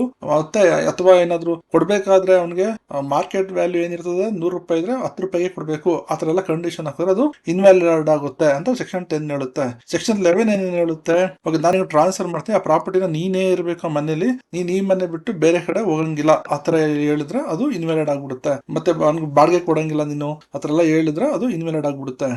ಮತ್ತೆ ಟ್ರಾನ್ಸ್ಫರ್ ಆದ್ಮೇಲೆ ನನ್ಗೆ ಪೂರ್ತಿ ಹಕ್ಕು ಬರುತ್ತೆ, ಅವ್ನು ಯಾವ ತರ ಯೂಸ್ ಮಾಡಬಹುದು ಅಂತ. ಕೆಲವು ಇದು ಎಕ್ಸೆಪ್ಷನ್ಸ್ ಇದೆ, ಆತರ ಕಂಡೀಷನ್ ಹಾಕು, ಅದು ಯಾವ ತರ ಕಂಡೀಷನ್ ಅದನ್ನ ನಾವು ಎಕ್ಸ್ಪ್ಲೈನ್ ಮಾಡೋಣ. ಓಕೆ ನೋಡಿ, ಒಬ್ಬ ಎ ಅನ್ನೋನು ಬಿ ಅನ್ನೋನ್ಗೆ ಟ್ರಾನ್ಸ್ಫರ್ ಮಾಡ್ತಾನೆ. ನೀನು ಬಿ ಟ್ರಾನ್ಸ್ಫರ್ ಮಾಡ್ಬಿಟ್ಟು ನೀನು ಈ ಪ್ರಾಪರ್ಟಿ ಯಾರಿಗೂ ಮಾರಲೇಬಾರ್ದು ಅಂತ ಹೇಳಿದ್ರೆ ಅದರ ಮಾಡಬಾರ್ದು. ಓಕೆ, ಮಾಡಿದ್ರು ನೀನು ನನ್ನ ಫ್ರೆಂಡ್ ಸಿಗೆ ಕೊಡ್ಬೇಕು, ಇಲ್ಲ ನನ್ನ ಮಗಳಿಗೆ ಟ್ರಾನ್ಸ್ಫರ್ ಮಾಡ್ಬೇಕು. ನಿನ್ ಟ್ರಾನ್ಸ್ಫರ್ ಮಾಡ್ತೀನಿ, ನೀನ್ ಮಾರಕ್ ಹೋದ್ರೆ ಅದನ್ನ ನನ್ನ ಮಗಳಿಗೆ ಟ್ರಾನ್ಸ್ಫರ್ ಮಾಡ್ಬೇಕು. ಮಾಡ್ಬೇಕಾದ್ರೆ ಮಾರ್ಕೆಟ್ ವ್ಯಾಲ್ಯೂ 100 ರೂಪಾಯಿ 10 ರೂಪಾಯಿಗೆ ಟ್ರಾನ್ಸ್ಫರ್ ಮಾಡ್ಬೇಕು. ಈ ತರ ಎಲ್ಲ ಕಂಡೀಷನ್ ಹಾಕಿದ್ರೆ ಅದು ಇನ್ವ್ಯಾಲಿಡ್ ಆಗ್ಬಿಡುತ್ತೆ. ಈ ತರ ಎಲ್ಲ ಹಾಕಿದ್ರೆ ಏನಾಗುತ್ತೆ, ಅದು ಟ್ರಾನ್ಸ್ಫರ್ ಆಗಿದ್ರೆ ಪ್ರಾಪರ್ಟಿ ಒಬ್ಬರ ಹತ್ರ ನಿಂತ್ಕೊಬಿಟ್ರೆ ಪ್ರಪಂಚದಲ್ಲಿ ಮೂವ್ಮೆಂಟ್ ಆಗಿರಲ್ಲ, ಪ್ರಾಪರ್ಟೀಸ್ ಮೂವ್ ಆಗ್ತಾ ಇರಲ್ಲ, ಮೀನ್ಸ್ ಎಕಾನಮಿಗೆ ಡೌನ್ ಆಗ್ಬಿಡುತ್ತೆ. ಸೊ ಅದಕ್ಕೋಸ್ಕರ ಅದು ಇನ್ವ್ಯಾಲಿಡ್ ಅಂತ ಹೇಳುತ್ತೆ ಅಷ್ಟೇ. ನೆಕ್ಸ್ಟ್ ತರ ಷರತ್ತು ಹಾಕಿದ್ರೆ ಬೇರೆ ಟ್ರಾನ್ಸ್ಫರ್ ಇನ್ವ್ಯಾಲಿಡ್ ಆಗುತ್ತೆ ಅಂತ ಹೇಳುತ್ತೆ ಅಷ್ಟೇ. ಟ್ರಾನ್ಸ್ಫರ್ ಅಂದ್ರೆ ಏನು, ಪೂರ್ತಿಯಾಗಿ ಟ್ರಾನ್ಸ್ಫರ್ ಮಾಡೋದು, ನಮ್ಮ ವಸ್ತುನ ಇನ್ನೊಬ್ಬರಿಗೆ ಕಾನೂನುಬದ್ಧವಾಗಿ ಟ್ರಾನ್ಸ್ಫರ್ ಮಾಡೋದು. ಇದರಲ್ಲಿ 2 ತರ ಇದೆ.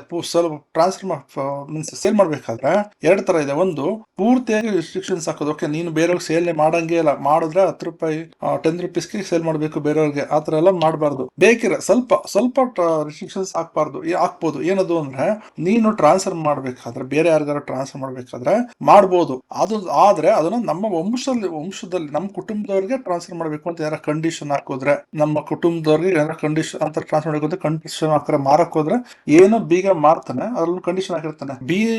ಯಾರಿಗಾರು ಮಾರ್ಬೇಕು ಅಂತ ಇಚ್ಛೆ ಇದ್ರೆ ಅದನ್ನ ನಮ್ಮ ಕುಟುಂಬದವ್ರಿಗೆ ಮಾಡಬೇಕು ಅಂತ ಹಾಕಿದ್ರೆ ಅದು ವ್ಯಾಲಿಡ್ ಆಗಿರ್ತದೆ ಅಂತ ಈ ಇದರಲ್ಲಿ ಹೇಳುತ್ತೆ ಸೆಕ್ಷನ್ 10 ನಲ್ಲಿ. ಇದು ಎಕ್ಸೆಪ್ಷನ್. ಓಕೆನಾ, ಸ್ವಲ್ಪ ಕಂಡೀಷನ್ ಹಾಕ್ಬೋದು ಅಂತ ಹೇಳುತ್ತೆ. ನಮ್ಮ ಕುಟುಂಬದ ಸದಸ್ಯರಿಗೆ ಮಾತ್ರ ಮಾರ್ಬೇಕು ಅಂತ ಹಾಕಿದ್ರೆ ಅದು ವ್ಯಾಲಿಡ್ ಆಗಿರುತ್ತೆ.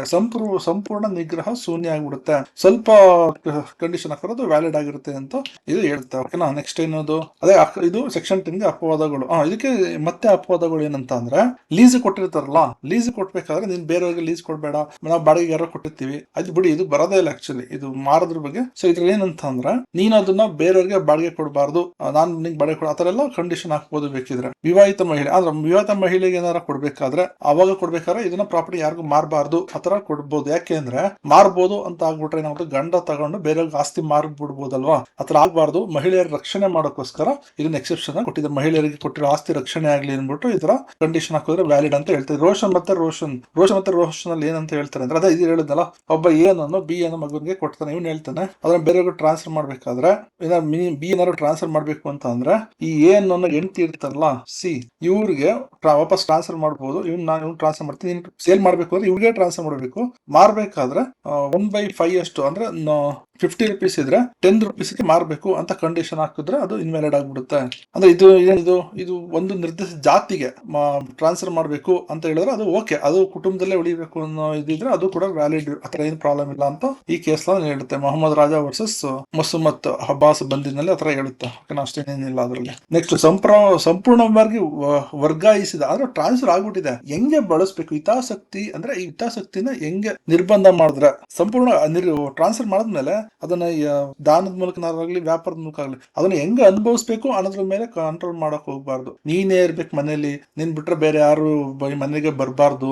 ಮತ್ತೆ ನೀನ್ ಮನೆ ಒಳಗಡೆ ಹೋಗ್ಬೇಕಾದ್ರೆ ಶೂ ಹಾಕೊಂಡೆ ಓಡಾಡ್ಬೇಕು, ಈ ತರ ಎಲ್ಲ ಯೂಸ್ ಮಾಡಬಾರ್ದು. ಆ ತರ ಎಲ್ಲ ಕಂಡೀಷನ್ ಹೆಂಗ್ ಯೂಸ್ ಮಾಡ್ಬೇಕು, ಮತ್ತೆ ಈ ಮನೆಯನ್ನ ಬಾಡಿಗೆ ಕೊಡಂಗಿಲ್ಲ ನೀನು, ಈ ತರ ಎಲ್ಲ ಬಳಸಿದ್ರೆ ಅದು ಇನ್ವ್ಯಾಲಿಡ್ ಆಗ್ಬಿಡುತ್ತೆ. ಓಕೆನಾ, ಅದನ್ನೇ ಸೆಕ್ಷನ್ 11 ಹೇಳುತ್ತೆ. ಅದಕ್ಕೆ ಏನೋ ಇದಿದೆ, ಎಕ್ಸೆಪ್ಷನ್ಸ್ ಇದೆ. ಏನಂತಂದ್ರೆ ಈ ತರ ಹಾಕ್ಬೋದು. ಯಾವ ತರ ಅಂದ್ರೆ ಅನುಭವಿಸೋ ರೀತಿಯಲ್ಲೇ ಬಳಸ್ಬೋದು. ಈಗ ನೀನು ಮನೆ ಕಟ್ತಾ ಇದೆಯಲ್ಲ, ಕಟ್ಬೇಕಾದ್ರೆ 2 ಫ್ಲೋರ್ ಮಾತ್ರ ಕಟ್ಬೇಕು ಅಂತ ಕಂಡೀಷನ್ ಹಾಕ್ಬೋದು. ಹಾಕಿದ್ರೆ ಇದೊಂದು ವ್ಯಾಲಿಡ್ ಇರ್ಬೇಕು. ಏನಕ್ಕೆ ಅಂದ್ರೆ ಏನು ಎ ಮತ್ತೆ ಬಿ, ಓಕೆ, ಇದು ಜಮೀನು. ಓಕೆ, ಜಮೀನು ಕೆ ಮತ್ತೆ ಕೆ ಅನ್ನೋನು ಪಿ ಅನ್ನೋ ಟ್ರಾನ್ಸ್ಫರ್ ಮಾಡ್ತಾನೆ. ಮಾಡ್ಬೇಕಾದ್ರೆ ಹೇಳ್ತಾನೆ ಯಾವ ಜಮೀನ ಇವನು ಕೆ ಅನ್ನೋ ಒಂದು ಬಿ ಜಮೀನು ಟ್ರಾನ್ಸ್ಫರ್ ಮಾಡ್ಬೇಕಾದ್ರೆ ಬಿ ನ ಕೆ ಪಿ ಗೆ ಟ್ರಾನ್ಸ್ಫರ್ ಮಾಡ್ಬೇಕಾದ್ರೆ ಬರೀತಾನೆ. ಇದರಲ್ಲಿ 1 ಫ್ಲೋರ್ ಮಾತ್ರ ಕಟ್ಟು, ಅದ್ರ ಮೇಲೆ ಜಾಸ್ತಿ ಕಟ್ಬೇಡ ಅಂತ.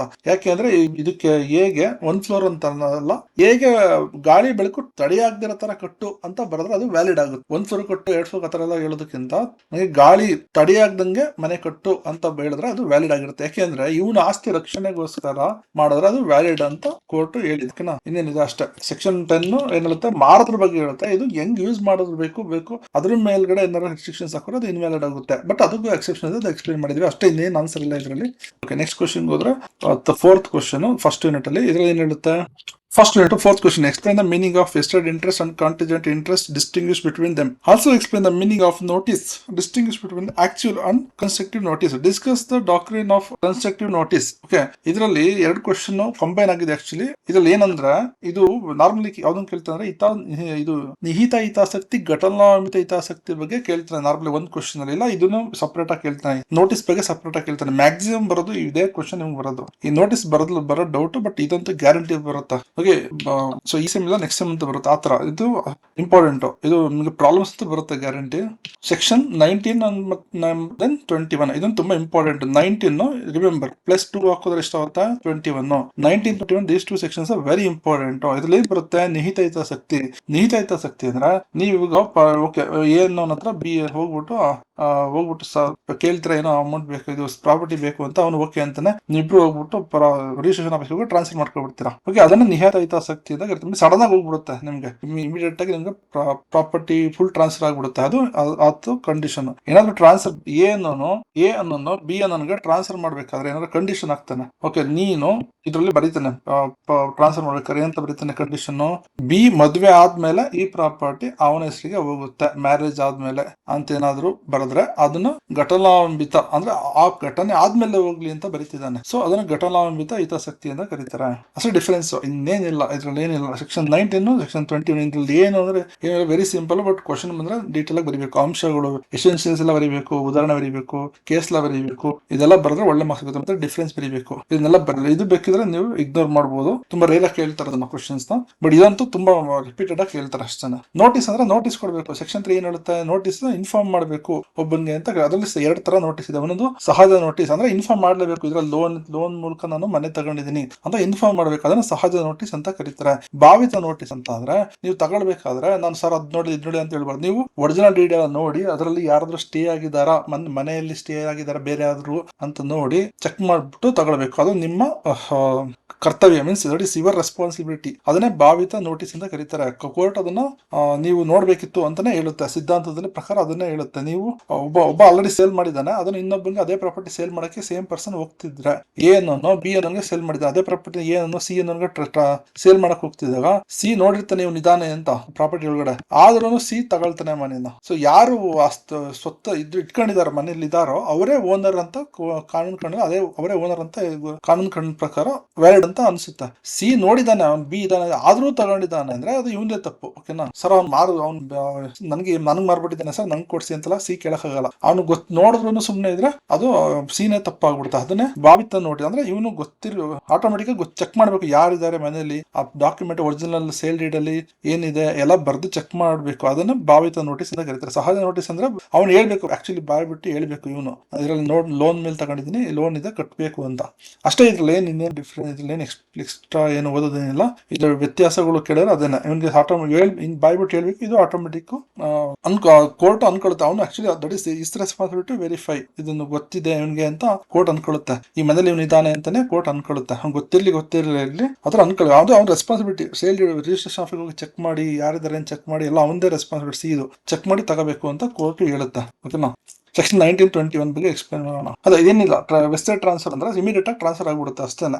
ಸೆಕ್ಷನ್ 19 ಒಂದು ವಸ್ತು ಹಿತಾಸಕ್ತಿ ತಕ್ಷಣವೇ ಬೇರೆಯವ್ರಿಗೆ ಒಂದು ಪಕ್ಕ ಆಗ್ಬಿಡುತ್ತೆ. ಇದು ವೆಸ್ಟೆಡ್ ಟ್ರಾನ್ಸ್ಫರ್ ಅಂದ್ರೆ ಈಗ ಇದನ್ನು ಕೂಡ ತಗೊಂಡು ಯಾವ್ದು ಸಡನ್ ಟ್ರಾನ್ಸ್ಫರ್ ಆಗುತ್ತೆ ಅನ್ನೋದಕ್ಕಿಂತ ಈ ಗ್ಯಾರಂಟಿ 100% ಗ್ಯಾರಂಟಿ ಇರೋ ಒಂದು ಕಂಡೀಷನ್ ಮೇಲೆ ಟ್ರಾನ್ಸ್ಫರ್ ಮಾಡಿದ್ರು ಅವಾಗಲೂ ಕೂಡ ಅದು ವೆಸ್ಟೆಡ್ ಟ್ರಾನ್ಸ್ಫರ್ ಅಂತಾನೆ ಆಗುತ್ತೆ. ಈಗ ಬಿ ಏನ್ ಮಾಡ್ತಾನೆ, ಈಗ ಸಿ ಸತ್ತದ ಮೇಲೆ ಇದು ನಿಮ್ಗೆ ಡಿ ಗೆ ಹೋಗ್ಲಿ ಅಂತ ಬರೀತಾನೆ. ಇದನ್ನ ಏನಂತ ಕರೀತೀವಿ, ಘಟನಾನ್ವಿತ ಅಲ್ಲ. ಇವನು ಸಾಯರಂತೂ ನಿಜ, ಕರೆಕ್ಟ್ ಅಲ್ವಾ, ಇವ್ನು ಸಾಯರಂತೂ ನಿಜ. ಸೊ ಗ್ಯಾರಂಟಿ ಸಾಯಲೇಬೇಕು ಯಾವತ್ತಾದ್ರು. ಸೊ ಇದನ್ನ ವೆಸ್ಟೆಡ್ ಟ್ರಾನ್ಸ್ಫರ್ ಅಂತಾನೆ ಕರೀತಾರೆ. ಈಗ ನಾಳೆ ಸೂರ್ಯ ಉದಯ ಆದ್ಮೇಲೆ ನಿಮ್ಗೆ ನೆಕ್ಸ್ಟ್ ಟುಮಾರೋ ಕೊಡ್ತೀನಿ ಅಂತ ಹೇಳ್ತಾನೆ. ಟುಮಾರೋ ಆಗೋದು ಗ್ಯಾರಂಟಿ, ಸೂರ್ಯ ಬರೋದು ಗ್ಯಾರಂಟಿ. ಸೊ ಅದು ವೆಸ್ಟೆಡ್ ಆಗುತ್ತೆ.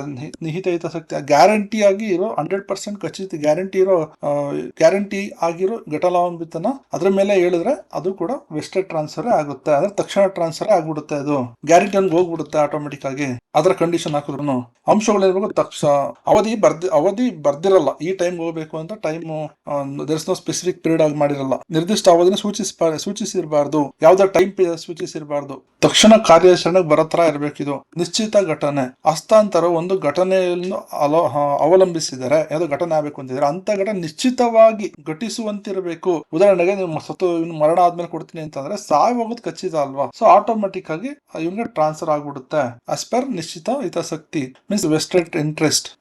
ಇದು ಯಾವಾಗ ಇದು ಈ ತರ ಕೆಲವು ಸಲ ಈ ತರ ಏನೋ ಸ್ವಲ್ಪ ಕಂಡೀಷನ್ ಹಾಕಿದ್ರು ಅದು ಟ್ರಾನ್ಸ್ಫರ್ ಆಗುತ್ತೆ. ವೆಸ್ಟೆಡ್ ಇಂಟ್ರೆಸ್ಟ್ ಆಗುತ್ತೆ. ಯಾವಾಗ ಅಂದ್ರೆ ಈ ಮನೇಲಿ ನಿನ್ಗೆ ಟ್ರಾನ್ಸ್ಫರ್ ಮಾಡ್ತಾ ಇದೀನಿ, ಈ ಮನೇಲಿ ನನ್ನ ಮಗಳು ಹೋಗಿ ಇರ್ಬೇಕು ಸ್ವಲ್ಪ ದಿನ, ಇಷ್ಟು ದಿನ 1 ವರ್ಷ ಅವರು ಯೂಸ್ ಮಾಡ್ತಾರೆ, ಆಮೇಲೆ ನೀನು ಯೂಸ್ ಮಾಡ್ಕೋ ಆತರ ಬರೋದ್ರೆ ಅದೇನ್ ತಪ್ಪಿಲ್ಲ, ಅದು ವ್ಯಾಲಿಡ್ ಆಗಿರುತ್ತೆ. ಮತ್ತೆ ಬೇರೆಯವ್ರಿಗೆ ಕೊಟ್ಟು ಸ್ವಲ್ಪ ಇವ್ರು ಬದುಕಿರೋವರೆಗೆ ಯೂಸ್ ಮಾಡಿ ಆಮೇಲೆ ನೀನ್ ಯೂಸ್ ಮಾಡು ಅಂತ ಕೊಟ್ಟರು ಅದು ಕೂಡ ವ್ಯಾಲಿಡ್ ಆಗಿರುತ್ತೆ. ಬಟ್ ಇಲ್ಲಿ ಏನಂದ್ರೆ ಅವಾಗ ಟ್ರಾನ್ಸ್ಫರ್ ಆಗಿದೆ, ಜಸ್ಟ್ ಯೂಸೇಜ್ ಮಾತ್ರ ಬೇರೆಯವರು ಕೊಟ್ಟಿದ್ದಾರೆ. ಅದರಿಂದ ಇದು ನಿಹಿತ ಹಿತಾಸಕ್ತಿನೇ ಆಗುತ್ತೆ. ಎಕ್ಸಾಮ್ ಕ್ವಶನ್ ಪ್ರಾಬ್ಲಮ್ಸ್ ಅಲ್ಲಿ ಬರುತ್ತೆ.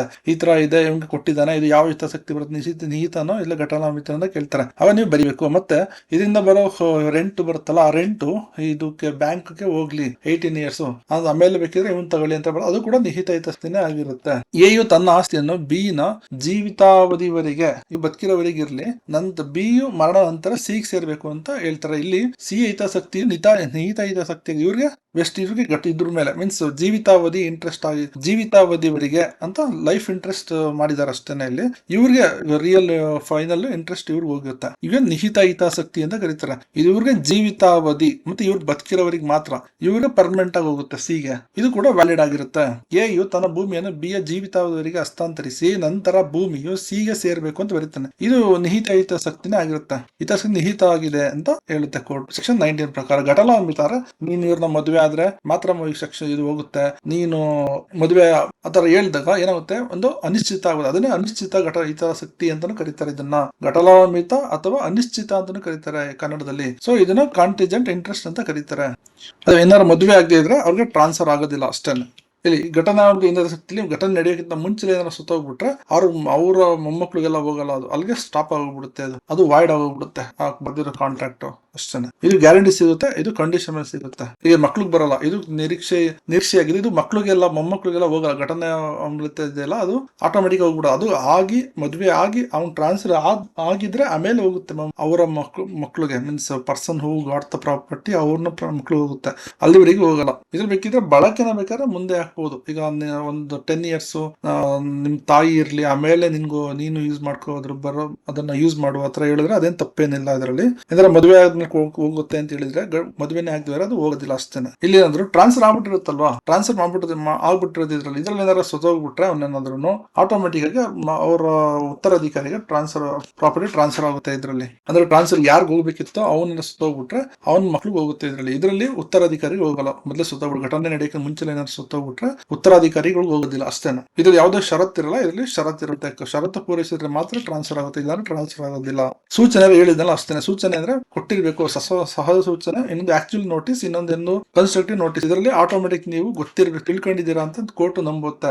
ಆಕ್ಚುಲ್ ನೋಟಿಸ್ ಇದ್ರೆ ಆಕ್ಚುಲ್ ನೋಟಿಸ್ ಇನ್ಫಾರ್ಮ್ ಮಾಡಬೇಕು, ಲೋನ್ ಇದೆ ಇಲ್ಲ ಅಂತ ಇನ್ಫಾರ್ಮ್ ಮಾಡಬೇಕು. ಭಾವಿತ ನೋಟಿಸ್ ಅಂದ್ರೆ ಕೋರ್ಟ್ ಆಟೋಮೆಟಿಕಲಿ ಅನ್ಕೊಳ್ಳುತ್ತೆ ನೀವು ಇನ್ಫಾರ್ಮ್ ಮಾಡಿದಿರಿ ಅಂತೆ. ಮತ್ತೆ ಏಜೆಂಟ್ ಇನ್ಫಾರ್ಮ್ ಮಾಡಿದ್ರೆ ಆಟೋಮೆಟಿಕ್ ಆಗಿ ಮಾಲೀಕನಿಗೆ ಇನ್ಫಾರ್ಮ್ ಮಾಡಿದ್ದೀರಾ ಅಂತ ಕೋರ್ಟ್ ಪ್ರಕಾರ ಅನ್ಕೊಳ್ಳುತ್ತೆ. ಅದು ನಿಮ್ಮ ಏಜೆಂಟ್ ಯಾರೋ ಇರ್ತಾನೆ, ಅವ್ನಿಗೆ ಇನ್ಫಾರ್ಮ್ ಮಾಡಿದ್ರೆ, ಈಗ ನಮ್ಮ ಮನೇಲಿ ಹೇಳ್ತಾರೆ ಈ ಮನೆಯನ್ನ ಹೊಡೆದಾಕಕ್ ಬರ್ತಿದ್ದಾರೆ ಕೋರ್ಟ್ ಇಂದ ಅಂತ, ನಿಮ್ಮ ಮಗನ್ ನೋಟಿಸ್ ಕೊಟ್ಟಿದ್ದಾರೆ ಅಂತಾರೆ, ನಿಮ್ಗೆ ಏನ್ ಕೊಟ್ಟಿದೀವಿ ಅಂತ ಆಟೋಮೆಟಿಕ್ ಆಗಲ್ವಾ? ಅದೇ ತರ ಏಜೆಂಟ್ ಕೊಟ್ಟರೆ ಅದು ಇದಾಗುತ್ತೆ. ದಾಖಲೆ ಚೆಕ್ ಮಾಡಿದೀರಾ ಅಂತ ಚೆಕ್ ಮಾಡ್ತಾರೆ. ನಿಜವಾದ ಕಬ್ಜಾ ಯಾರಿದ್ದಾರೆ ಏನು ಅಂತ ಚೆಕ್ ಮಾಡಬೇಕು, ಪರ್ಚೇಸ್ ಮಾಡೋನು ಡಾಕ್ಯುಮೆಂಟ್ ಚೆಕ್ ಮಾಡಬೇಕು ಅಂತ, ಈಗ ಆಟೋಮೆಟಿಕ್ ಚೆಕ್ ಮಾಡಬೇಕು ಅಂತ ಮಾಡದನ್ನೇ ತಗೊಂಡ್ರೆ ಅದು ಆಟೋಮೆಟಿಕ್ ಚೆಕ್ ಮಾಡಿ ತಗೊಂಡಿದ್ದೀರಾ ಅಂತ ಕೋರ್ಟ್ ಭಾವಿಸುತ್ತೆ. ಅದನ್ನೇ ಹೇಳೋದು ಭಾವಿತ ಸಿದ್ಧಾಂತ, ಡಾಕ್ಟ್ರಿನ್ ಆಫ್ ಕನ್ಸ್ಟ್ರಕ್ಟಿವ್ ನೋಟಿಸ್ ಅಂತ ಕರೀತಾರೆ. ಸಹಜ ನೋಟಿಸ್ ಇಮಿಡಿಯೇಟ್, ಇದು ನೇರವಾಗಿ ಕೊಡೋದು. ಇದು ನೇರವಾಗಿ ಇಲ್ಲದೆ ಇದ್ರು ಬದಲಾಗಿ ಕಾನೂನು ಊಹೆ ಮಾಡುತ್ತೆ ಇವ್ನು ಗೊತ್ತಿದೆ ಅಂತ, ಸ್ಪಷ್ಟವಾಗಿ ಪುರಾವೆ ಗೊತ್ತಿರ್ಬೇಕು ಹಿಂಗೆ ಇನ್ಫಾರ್ಮ್ ಮಾಡಿದೀನಿ ಅಂತ. ಇದರಲ್ಲಿ ಸ್ಪಷ್ಟವಾಗಿ ಇಲ್ಲದೆ ಇದ್ರು ಅವ್ನಿಗೆ ಗೊತ್ತು ಅಂತಾನೆ ಕೋರ್ಟ್ ಡಿಕ್ಲೇರ್ ಮಾಡುತ್ತೆ. ಇದು ಸಂಪೂರ್ಣವಾಗಿ ಕಾನೂನಿನ ಊಹೆ ಅಂತ ಕಾನೂನು ಅಸ್ಯೂಮ್ ಮಾಡ್ಕೊಳ್ಳುತ್ತೆ. ಈಗ ಲೇಡೀಸ್ ಏನಾದ್ರು ಹೋಗಿ ಇವ್ ನನ್ಗೆ ಹರಾಜ್ ಮಾಡ್ತಿದ್ದಾನೆ ಅಂತಂದ್ರೆ ಆಟೋಮೆಟಿಕ್ ಕೋರ್ಟ್ ಏನ್ ಮಾಡುತ್ತೆ, ಹೌದು ಅಂತ ಒಪ್ಕೊಳ್ಳುತ್ತೆ. ಅವನ್ಗೆ ಪ್ರೂವ್ ಮಾಡು ಅಂತ ಹೇಳುತ್ತೆ. ನೀನ್ ಮಾಡಿಲ್ಲ ಅನ್ನೋದಕ್ಕೆ ನೀನ್ ಪ್ರೂವ್ ಮಾಡು ಅಂತ ಲೇಡೀಸ್ ನ ಕೇಳಲ್ಲ. ಇದರಲ್ಲಿ ವರ್ಕ್ ಪ್ಲೇಸ್ ಅಲ್ಲಿ ಈ ತರ ಎಲ್ಲ ಒಂದು ಅಜಂಪ್ಷನ್ ಇದೆ. ಅವನು ಯಾರ ಮೇಲೆ ಅಲಿಗೇಷನ್ ಆಗ್ತದೆ ಅವನು ಪ್ರೂವ್ ಮಾಡ್ಬೇಕು ನಾನು ಮಾಡಿಲ್ಲ ಅಂತ. ಆ ತರ ಎಲ್ಲ ಅಜಂಪ್ಷನ್ ಇದೆ. ಇದ್ರಲ್ಲೂ ಅದೇ ತರ ಅಜಂಪ್ಷನ್ಸ್. ಮತ್ತೆ next second unit first question. First question, explain the provision related to doctrine of election. Election ಅಂದ್ರೆ ಆ ಎಲೆಕ್ಷನ್ ಅಲ್ಲಿ ಬೇರೆ ತರ ಎಲೆಕ್ಷನ್ ಆಯ್ಕೆ ಮಾಡ್ಕೊಳ್ಳೋದು ಅಂತ. ಎರಡರಲ್ಲಿ ಒಂದು. When it can be presume ಅಂದ್ರೆ ಯಾವಾಗ ಅಸ್ಯೂಮ್ ಮಾಡ್ಕೋಬಹುದು ಇವನು ಸೆಲೆಕ್ಟ್ ಮಾಡಿದಾನೆ ಅಂತ. A person who accept the benefit from the instrument shall also take the burden of it. Example, ಇದು ಆಯ್ಕೆ ಸಿದ್ಧಾಂತಕ್ಕೆ ಸಂಬಂಧಿಸಿದ ಉಪಬಂಧವನ್ನು ವಿವರಿಸಿ. ಯಾವುದರ ಬಗ್ಗೆ ಪೂರ್ವ ಭಾವನೆ ಸಾಧ್ಯ ಅಂದ್ರೆ ಪ್ರಿಸ್ಯೂಮ್ ಊಹೆ ಮಾಡ್ಕೋಬಹುದು ಅಂತ. ಒಬ್ಬ ವ್ಯಕ್ತಿಯು ಪತ್ರದಿಂದ ಬರುವಂತ ಲಾಭವನ್ನು ಪಡೆಯುವನು, ಅದರಲ್ಲಿ ಹೊರೆಯನ್ನು ಕೂಡ ಸ್ವೀಕರಿಸಬೇಕು. ಅದು ಇಂಗ್ಲಿಷ್ ವರ್ಷನ್. ಓಕೆನಾ?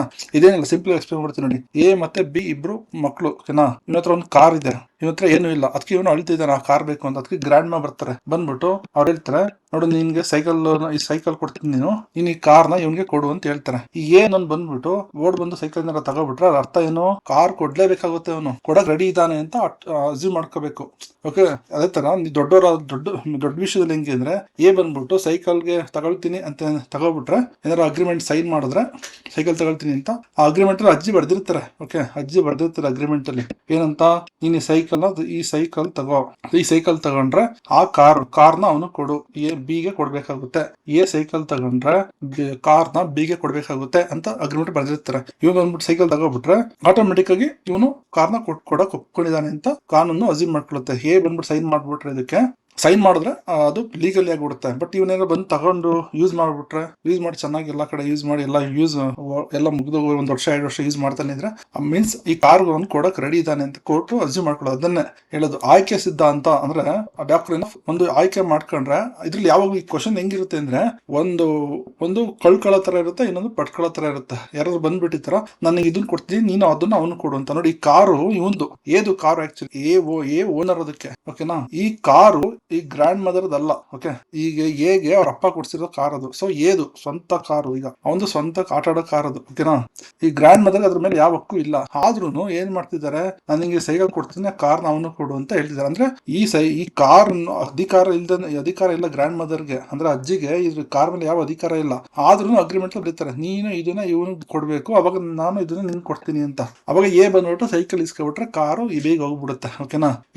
ಇದನ್ನೇ ಅಂಶಗಳು ಇರೋದು. ಅವ್ರದ್ದು ಅಲ್ದೇನೆ ಇರೋ ಸೊತ್ತನ್ನ ಕೊಡುವಂತ ಇವರು ಬೇರೆ ವ್ಯಕ್ತಿ ಬಂದು ಹೇಳ್ತಾರೆ. ಅದನ್ನ ಅವನಿಂದ ಒಪ್ಕೊಬಿಟ್ರೆ ಅವ್ನ ಸೊತ್ತು ಅದರಲ್ಲಿ 2 ಇರುತ್ತಲ್ಲ, ಒಂದು ತಗೊಂಡ್ರೆ ಇನ್ನೊಂದು ಕಳ್ಕೊಳ್ಳೋ ತರ ಇದ್ದೇ ಇರುತ್ತೆ. ಓಕೆ, ಅದೇ ಆಯ್ಕೆ ಸಿದ್ಧಾಂತ. ಅದೇನೆ, ಒಂದು ತಗೊಂಡ್ರೆ ಇನ್ನೊಂದು ಕಳ್ಕೊಳ್ಬೇಕಾಗುತ್ತೆ. ಅದೇ ಆಯ್ಕೆ ಸಿದ್ಧಾಂತದಲ್ಲಿ ಪೂರ್ಣ ಸ್ವೀಕಾರ ಅಂತೆಲ್ಲ ಇದು ನೋಡಿ. ಒಂದು ಸೈನ್ ಮಾಡೋದು, ಇನ್ನೊಂದು ಸ್ವೀಕಾರ ಮಾಡೋದು, ಪ್ರತಿಫಲದ ಹಸ್ತಾಂತರ. ಅದನ್ನೇ ಚರ್ಚೆ ಮಾಡೋದು. ಪ್ರತಿಫಲದ ಹಸ್ತಾಂತರ, ಪ್ರತಿಫಲ ಏನಿರುತ್ತೆ ಹಸ್ತಾಂತರ ಆಗುತ್ತೆ. ಇವ್ರದ್ದು ಗ್ರ್ಯಾಂಡ್ ಮದರ್ ಸೈಕಲ್ ಅವ್ನಿಗೆ ಹೋಗುತ್ತೆ, ಇದು ಕಾರು ಅವ್ನಿಗೆ ಹೋಗುತ್ತೆ. ಓಕೆನಾ? ಇದೊಂದು ಸೈಕಲ್ ತಗೊಂಡ್ಮೇಲೆ ಅದು ಅವ್ರಿಗೆ ಹೋಗುತ್ತೆ. ಅಷ್ಟೇನೆ. ಇದೇ ನೋಡಿ ಅಂಶಗಳು. ಅದೇನಿಲ್ಲ, ಈ ಒಡೆತನದಲ್ಲಿ ಇಲ್ದೇನೆ ಇರೋದನ್ನ ಅಜ್ಜಿ ಅವನಿಗೆ ಕೊಡು ಅಂತ ಹೇಳ್ತಿದ್ದಾರೆ ಅಗ್ರಿಮೆಂಟ್ ಅಲ್ಲಿ. ಇಷ್ಟೇ ಫುಲ್ ಕ್ವಶನ್ ಇರೋದೇ ಇದು. ಇನ್ನೇನ್ ಬಿಟ್ರೆ ಇನ್ನೇನು ಇಲ್ಲ ಇದ್ರಲ್ಲಿ. ಓಕೆನಾ? ಇಲ್ಲಿ ಒಡೆತನ ಇಲ್ಲದ ಸೊತ್ತಿನ ಹಸ್ತಾಂತರ ಮಾಡೋದು, ಪ್ರಯೋಜನ ನೀಡೋದು. ಅವ್ಯಕ್ತ ಅಂದ್ರೆ ನೀಟಾಗಿ ಅಗ್ರಿಮೆಂಟ್ ಸೈನ್ ಮಾಡೋದು. ಅವ್ಯಕ್ತ ಅಂದ್ರೆ ಓವರಲ್ ಆಗಿ ಹೇಳೋದು, ಇಲ್ಲ ಬಂದು ಈಸ್ಕೊಬಿಟ್ರೆ ಸೈಕಲ್ ತಗೋಬಿಟ್ರೆ ಆಟೋಮೆಟಿಕ್ ಆಗಿ ಅವ್ಯಕ್ತಿಗೆ ಅಂತಿಮ ಸ್ವರೂಪ ವಸ್ತುಸ್ಥಿತಿ ಪೂರ್ಣ ಅವ್ರಿಗೆ ಪೂರ್ಣ ಧ್ಯಾನ ಇರಬೇಕು. ಈಗ ಕೊಡೋನ್ಗೆ ಸುಮ್ನೆ ಮೋಸ ಮಾಡಿ ತಗೋಬಿಡೋದಲ್ಲ. ಈಗ ಕೊಡ್ತಾನಲ್ಲ ಹುಡುಗ, ಅವ್ನಿಗೆ ಅದೇ ತರ ಇದು ನಾನು ಹೇಳಿದ್ದು ಸಿಂಪಲ್ ಆಗಿ ನಿಮ್ಗೆ ಅರ್ಥ ಆಗಲಿ ಅಂತ. ಆಕ್ಚುಲಿ ಇನ್ನೊಂದು ಏನಿರುತ್ತೆ, ನಾರ್ಮಲ್ ದೊಡ್ಡದಾಗಿ ಏನಿರುತ್ತೆ ಅಂದ್ರೆ, ಈ ಪ್ರಾಪರ್ಟಿ ನೀನು ಅವನು ಕೊಟ್ರೆ ನಾನು ಈ ಪ್ರಾಪರ್ಟಿ ನನ್ನ ಪ್ರಾಪರ್ಟಿ ನಿನಗೆ ಕೊಡ್ತೀನಿ, ಆತರ ಎಲ್ಲ ಇರುತ್ತೆ ಅಗ್ರಿಮೆಂಟ್. ಅವ್ನಿಗೆ ಗೊತ್ತಿರ್ಬೇಕು, ಅವ್ನಿಗೆ ಏನ್ ಇವನ್ಗೆ ಗೊತ್ತಿರ್ಬೇಕು ಏನು ಅವ್ನಿಗೆ. ಇವರು ಫಾದರ್ ಹೇಳ್ತಾರೆ, ಈ ಪ್ರಾಪರ್ಟಿ ನೀನು ಎರಡನೇ ಮಗನ್ ಕೊಡು, ನನ್ನ ಪ್ರಾಪರ್ಟಿ ನಾನು ನಿನಗೆ ಕೊಡ್ತೀನಿ ಅಂತ ಫಾದರ್ ಹೇಗೆ ಹೇಳ್ತಾನೆ, ಹೇಗೆ ನೀಟಾಗಿ ಎಕ್ಸ್ಪ್ಲೈನ್ ಮಾಡಿರ್ಬೇಕು. ಇವನ್ಗೆ ನಿಂಗೆ ಏನ್ ಬರುತ್ತೆ, ಏನ್ ಪ್ರಯೋಜನ ಬರುತ್ತೆ, ಎಷ್ಟು ಅಮೌಂಟ್ ಬರುತ್ತೆ, ಎಲ್ಲ ಕ್ಲೀನ್ ಆಗಿ ಎಕ್ಸ್ಪ್ಲೈನ್ ಮಾಡಿರ್ಬೇಕು. ಅವಾಗ ಮಾತ್ರ ಸರಿಯಾಗುತ್ತೆ. ಈಗ ಹುಚ್ಚಾಗಿದ್ರೆ, ಬುದ್ಧಿ ಭ್ರಮಣ ಇಲ್ಲ ಅಂದ್ರೆ ಅವಾಗ ಇದು ಎಫೆಕ್ಟ್ ಆಗಲ್ಲ. ಅದು ಕ್ಲಿಯರ್ ಆಗೋವರೆಗೂ ಅಷ್ಟೇ, ಏನಿಲ್ಲ ಇದ್ರಲ್ಲಿ. ಗೊತ್ತಿರೋದ್ರಿಂದ ಆಟೋಮೆಟಿಕ್ ಅವನಾಗವನೇ ಬೇಕು ಅಂತ ಯೂಸ್ ಮಾಡಕ್ ಶುರು ಮಾಡ್ಬಿಟ್ರೆ, ಚೆನ್ನಾಗಿ ಎಲ್ಲ ತಗೊಂಡು ಖರ್ಚು ಮಾಡ್ಬಿಟ್ರೆ. ಈಗ ಅವ್ರ ಅಪ್ಪ ಏನೋ ಹೇಳ್ತಾನೆ, ನನಗೆ ಬೈಕ್ ಕೊಡಿಸಿ ಸೈಕಲ್ ಅವನು ಕೊಟ್ಬಿಡು ಅಂತ. ಓಕೆ ಅಂದ್ಬಿಟ್ಟು ಬೈಕ್ ಎಲ್ಲ ತಗೊಂಡು ಎಲ್ಲ ಸುತ್ತಾಡಿ ಚೆನ್ನಾಗಿ ಯೂಸ್ ಮಾಡಿ ಎಲ್ಲ ಹಾಳಾಗೋ ತರ ಮಾಡ್ಬಿಟ್ರೆ, ಎಲ್ಲ ದುಡ್ಡು ಕೊಡ್ತೀನಿ ನಿಂಗೆ 1 ಲಕ್ಷ ಸೈಕಲ್ ಕೊಡ, 1 ಲಕ್ಷ ಎಲ್ಲ ತಗೊಂಡು ಖರ್ಚು ಮಾಡ್ಬಿಟ್ಟು ಎಲ್ಲ ಕಳೆದಾಕ್ಬಿಟ್ರೆ, ಅವಾಗ ಅದು ವಾಪಸ್ ಮರಳ್ಸಕ್ ಆಗೋದಿಲ್ಲ ಅಲ್ವಾ. ಆತರ ಎಲ್ಲ ಮಾಡ್ಬಿಟ್ರೆ ಆಗ ಅವನು ಒಪ್ಕೊಂಡು ಸೈಕಲ್ ಕೊಡ್ಲೇಬೇಕಾಗುತ್ತೆ. ಅದನ್ನೇ ಅಷ್ಟೇ. 1 ವರ್ಷದ ಕಡುವು, 1 ವರ್ಷ ಆದ್ರೂ ಅವ್ನು ಕೊಡ್ತಾ ಇಲ್ಲ, ಯೂಸ್ ಮಾಡ್ತಿದ್ದಾನೆ. ಆತರ ಇದ್ದಾಗ ಅವನು ಒಪ್ಕೊಂಡಿದ್ದಾನೆ ಅಂತ ಆಗ್ಬಿಡುತ್ತೆ ಅಷ್ಟೇ. ಈ ಹೆಡ್ಲೈನ್ ಬರೆದು ಎಕ್ಸಾಮ್ ಅಲ್ಲಿ ಎಕ್ಸ್ಪ್ಲೇನ್ ಮಾಡಿದ್ರೆ ಸಾಕಷ್ಟೇ, ಮಾರ್ಕ್ಸ್ ಬಂದ್ಬಿಡುತ್ತೆ. ಸೆಕ್ಷನ್ ಬರಿಬೇಕು. ಕೇವಲ ಲಾಭ ಮಾತ್ರ ಇಸ್ಕೊಂಡು ಅದ್ರಲ್ಲಿ ಬರೋ ಹೊರೆ ಅಂದ್ರೆ ಬೇರೆಯವ್ರು ಕೊಡ್ಬೇಕು ಅಂತ ಅದನ್ನ ಮಾತ್ರ ಸ್ವೀಕಾರ ಮಾಡಲ್ಲ ಅಂತ ಹೇಳಕ್ಕಾಗಲ್ಲ. ಆಯ್ಕೆ ಸಿದ್ಧಾಂತ ಮೇಲೆ ಎರಡನ್ನೂ ಈಕ್ವಲ್ ಆಗಿ ಸ್ವೀಕಾರ ಮಾಡ್ಬೇಕಾಗುತ್ತೆ. ಯಾವುದೇ ವ್ಯಕ್ತಿಯು ಒಂದು ಪತ್ರದ ಪ್ರಕಾರ ಪ್ರಯೋಜನ ಲಾಭ ಬಯಸಿದರೆ, ಒಂದು ಪತ್ರದಲ್ಲಿ ಏನೋ ಇರುತ್ತೆ, ನಿಂಗೆ ನಿಂಗೆ ಈ ಆಸ್ತಿ ಕೊಡ್ತೀನಿ, ನೀನು ಆ ಆಸ್ತಿನ ಅವನು ಕೊಡು ಅಂತ ಬರೆದಿದ್ರೆ, ಆ ಪತ್ರದಲ್ಲಿ ಬರೆದಿದ್ರೆ ಎರಡನ್ನು ಓಕೆ ಅನ್ನೋದು ರೆಡಿ ಇರ್ಬೇಕು. ಇವ್ನು ಕಳ್ಕೊಳ್ಳೋಕ್ಕೂ ರೆಡಿ ಇರ್ಬೇಕು, ಅದು ಇಸ್ಕೊಳ್ಳೋಕ್ಕೂ ರೆಡಿ ಇರ್ಬೇಕು. ಅವಾಗ ಅದು ಓಕೆ ಆಗುತ್ತೆ. ಇನ್ನೇನಿದೆ ಅಷ್ಟೇ. ಇದೇ ತರ ಒಂದೇ ದಾಸ್ತಾವೇಜು ಸಂಪೂರ್ಣ ಸ್ವೀಕಾರ ಮಾಡಬೇಕು. ಹಾಗೆ ಸಿದ್ಧಾಂತ ಕಾರ್ಯ ಅವಶ್ಯಕ ಅಂಶಗಳು, ಇದು ಇಂಪಾರ್ಟೆಂಟ್ ಅಂಶಗಳು ಏನಿರ್ಬೇಕು. ಒಡೆತನದ ಇಲ್ದಿರೋ ವಸ್ತುನ ಟ್ರಾನ್ಸ್ಫರ್ ಮಾಡ್ಬೇಕು. ಅಂದ್ರೆ ಅಜ್ಜಿ ಅವ್ರದಲ್ಲ, ಅದನ್ನ ಬೇರೆ ಟ್ರಾನ್ಸ್ಫರ್ ಮಾಡು, ನಾನು ಇದನ್ನ ಕೊಡ್ತೀನಿ ಅಂತ ಹೇಳೋದು. ಆ ಕಾರ್ ಅವಂತಾದ್ರೂ ಮಾಡೋದು, ಅದು ಪ್ರಯೋಜನ ನೀಡಿಕೆ. ಹಾಗೆ ಪ್ರಯೋಜನ ಕೊಡ್ಬೇಕು. ವ್ಯಕ್ತ ಅವ್ಯಕ್ತ ಬರ್ದಿ ಸೈನ್ ಮಾಡ್ಕೊಡ್ಬೋದು, ಇಲ್ಲ ಓಕೆ ಅಂತ ಬಾಯಲ್ಲಿ ಹಿಡಿದ್ರು ಆಗುತ್ತೆ. ಅಂತಿಮ ಸ್ವರೂಪ ಒಮ್ಮೆ ಆದ್ಮೇಲೆ ಅದು ವಾಪಸ್ ರಿಟರ್ನ್ ಮಾಡಕ್ ಆಗಲ್ಲ. ಪೂರ್ಣ ಗೊತ್ತಿರ್ಬೇಕು. ಅದು ಸಮರ್ಥನಾಗಿರೋ ಹತ್ರ ಮಾತ್ರ ಮಾಡ್ಬೇಕು ಅಷ್ಟೇ. ಇನ್ನೇನಿದು ಊಹೆ ಮಾಡ್ಕೊಳ್ಳೋದು. ಅದೇ ಅಂದ್ರೆ ಊಹೆ ಯಾವಾಗ ಮಾಡ್ಕೊಂಡು ಪ್ರತಿರೋಧ ಯಾವಾಗ ಅವನು ಒಪ್ಕೊಳ್ಳೋಣ ಅಂತ ಅನ್ಕೋಬಹುದು. ಕೋರ್ಟು ಅಂತ ಎಂಜಾಯ್ ಮಾಡ್ತಾವನೆ ಕೊಟ್ಟಿದ್ದನ್ನ. ಈಗ ನನಗೆ ಬೈಕ್ ಕೊಡ್ತೀನಿ, ಆ ಸೈಕಲ್ ಅವನು ಕೊಟ್ಬಿಟ್ಟು ನಿಂದ ಅಂತ ಹೇಳಿದಾಗ ಅವ್ನು ಸೈಕಲ್ ಅವನು ಕೊಟ್ಬಿಟ್ಟು ಇವನು ಎಂಜಾಯ್ ಮಾಡ್ತಿರೋ ಬೈಕ್ನ ಆಟೋಮೆಟಿಕ್ ಆಗಿ ಊಹೆ ಆಗ್ಬಿಡುತ್ತೆ. ನನಗೆ ಸಿಕ್ಕ 1 ಲಕ್ಷ ರೂಪಾಯಿ ತಗೊಂಡು ಎಲ್ಲ ಆರಾಮಾಗಿ ಫ್ರಿಜ್ಜು 1 ಲಕ್ಷ ರೂಪಾಯಿ ಕೊಡ್ತೀನಿ, ನಿನ್ ಸೈಕಲ್ನ ನಿನ್ ತಮ್ಮಂಗೆ ಕೊಡು ಅಂತ ಫಾದರ್ ಹೇಳಿದಾಗ ಅವನು 1 ಲಕ್ಷ ರೂಪಾಯಿ ಇಸ್ಕೊಂಡು ಎಂಜಾಯ್ ಮಾಡ್ಕೊಂಡು ಎಲ್ಲ ಖರ್ಚು ಮಾಡ್ಕೊಂಡಿದ್ದಾನೆ ಅಂದ್ರೆ ಅದು ಆಟೋಮೆಟಿಕ್ ಅದನ್ನ ಊಹೆ ಆಗ್ಬಿಡುತ್ತೆ. ಯೂಸ್ ಮಾಡ್ತಿದ್ರೆ ಅದನ್ನ ಪ್ರತಿಫಲನ ಪೂರ್ವಸ್ಥಿತಿಗೆ ಅದೇ ಚೆನ್ನಾಗಿ ಯೂಸ್ ಮಾಡಿ ಎಲ್ಲ ಫುಲ್ ಹಾಳಾಗೋ ತರ ಎಲ್ಲ ಮಾಡಿದ್ರೆ ಅವಾಗ ತರ ಆಗುತ್ತೆ.